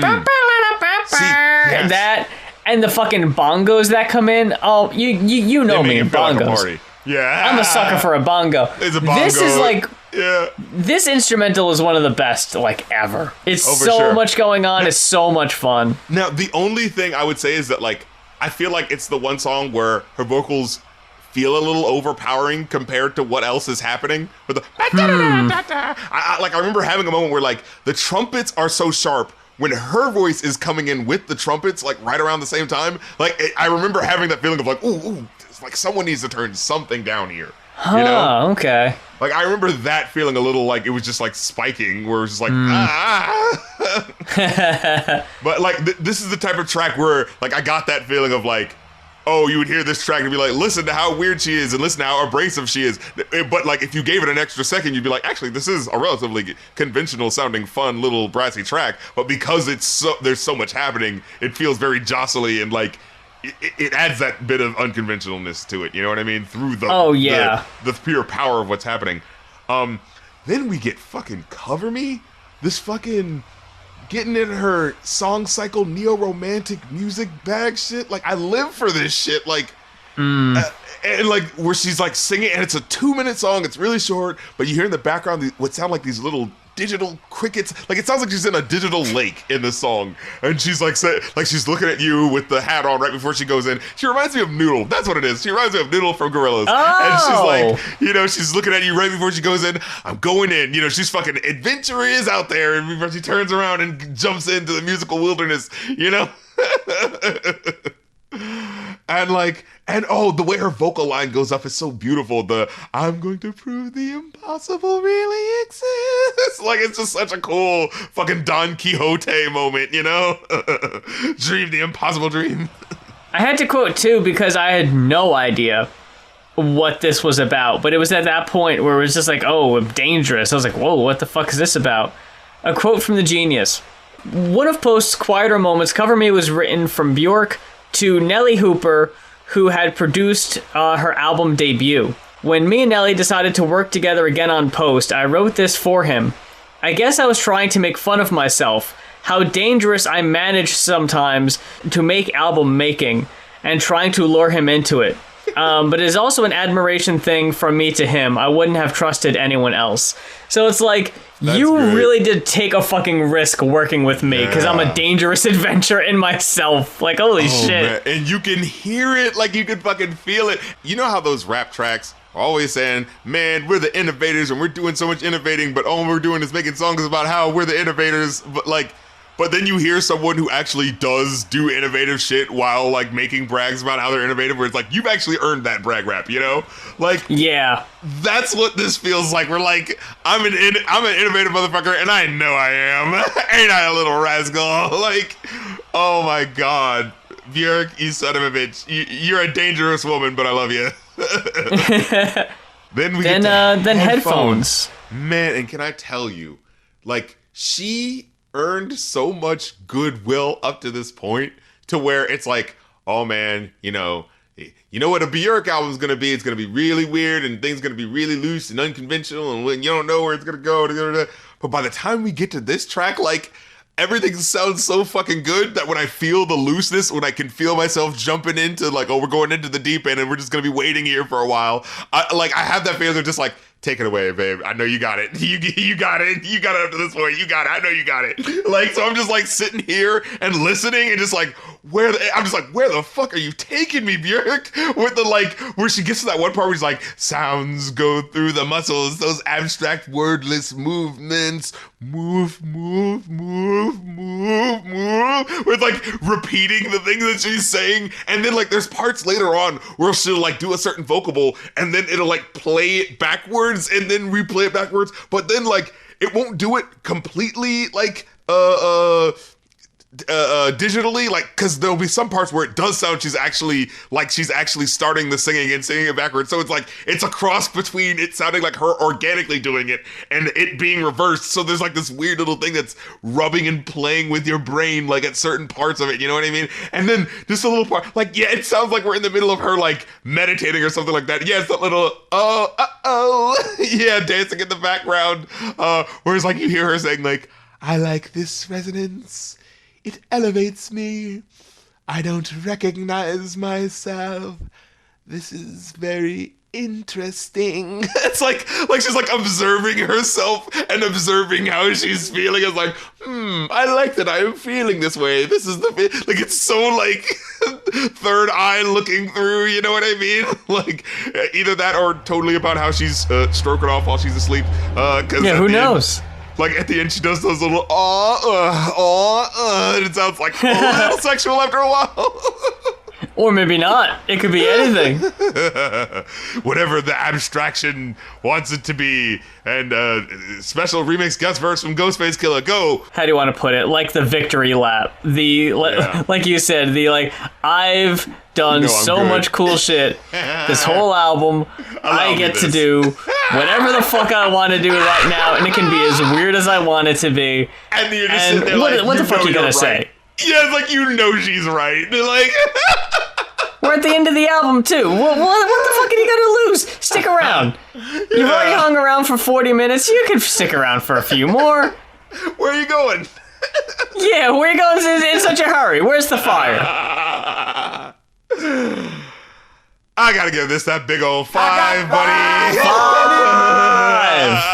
Gotta give it a 5. 5. Get the fuck out of here. Even with little whatever issues I had, like the greatness and creativity so like pushes over it. You know, even the weirdness that I experience at some points that like draws me back, I'm still like, but I can't act like this ain't the precocious scamp that she is, you know?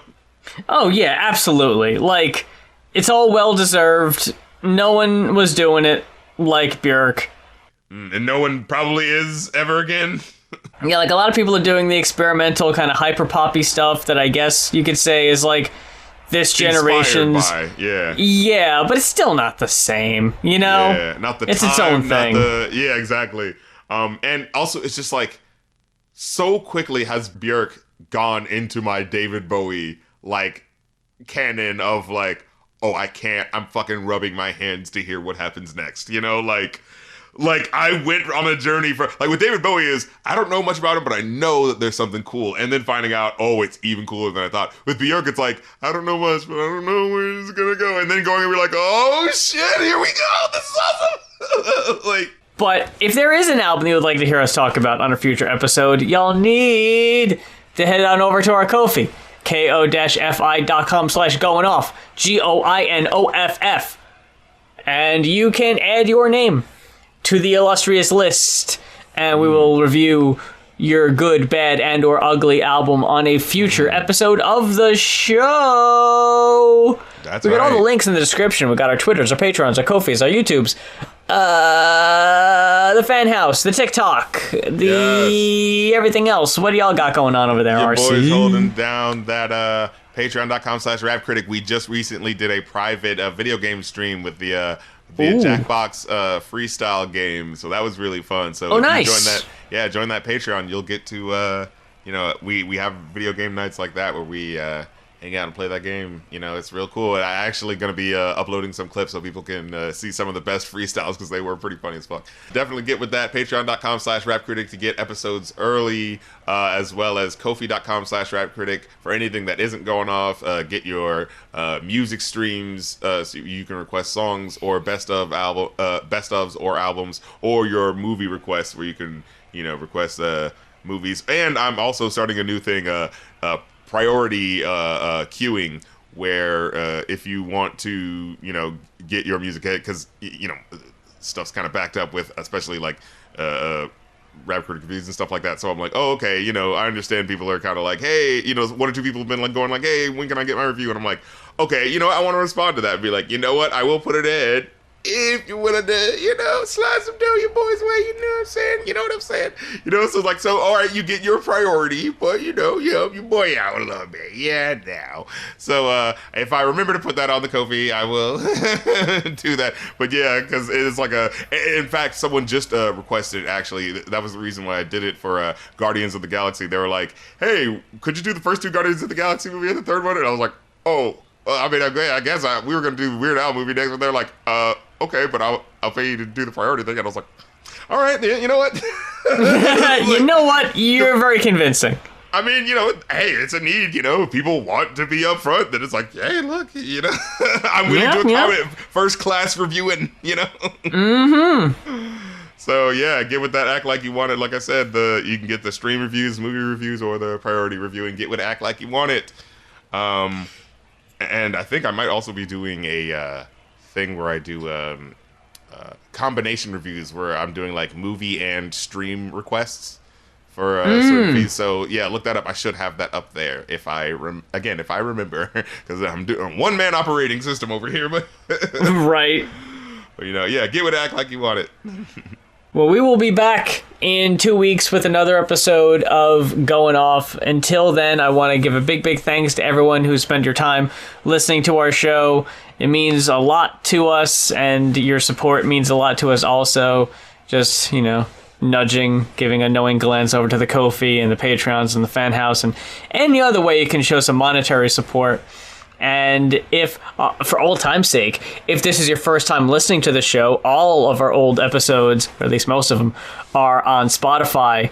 And if you, well, I guess if you're listening to this, you didn't have confusion finding it. But if you're listening to the show on YouTube and you've been wondering where the show is, I'm going to make sure to put a link to our Spotify page in the description, because some people are still not seeing where the new episodes of Spotify are. I don't know how y'all are missing out on that, so hopefully I can clear up some of the confusion. But until the next episode of the show, I'm Muse. I'm a polar bear, and I'm with 500 polar bears, just tramping over a city. The lyric is about people who feel sorry for themselves all the time and don't get their shit together. You come to a point with people like that where you're done with everything you can do for them, and the only thing that's going to sort them out is themselves. It's time to get things done. I identify with polar bears. They're very cuddly and cute and quite calm, but if they meet you, they can be very strong. That is a quote from Bjork.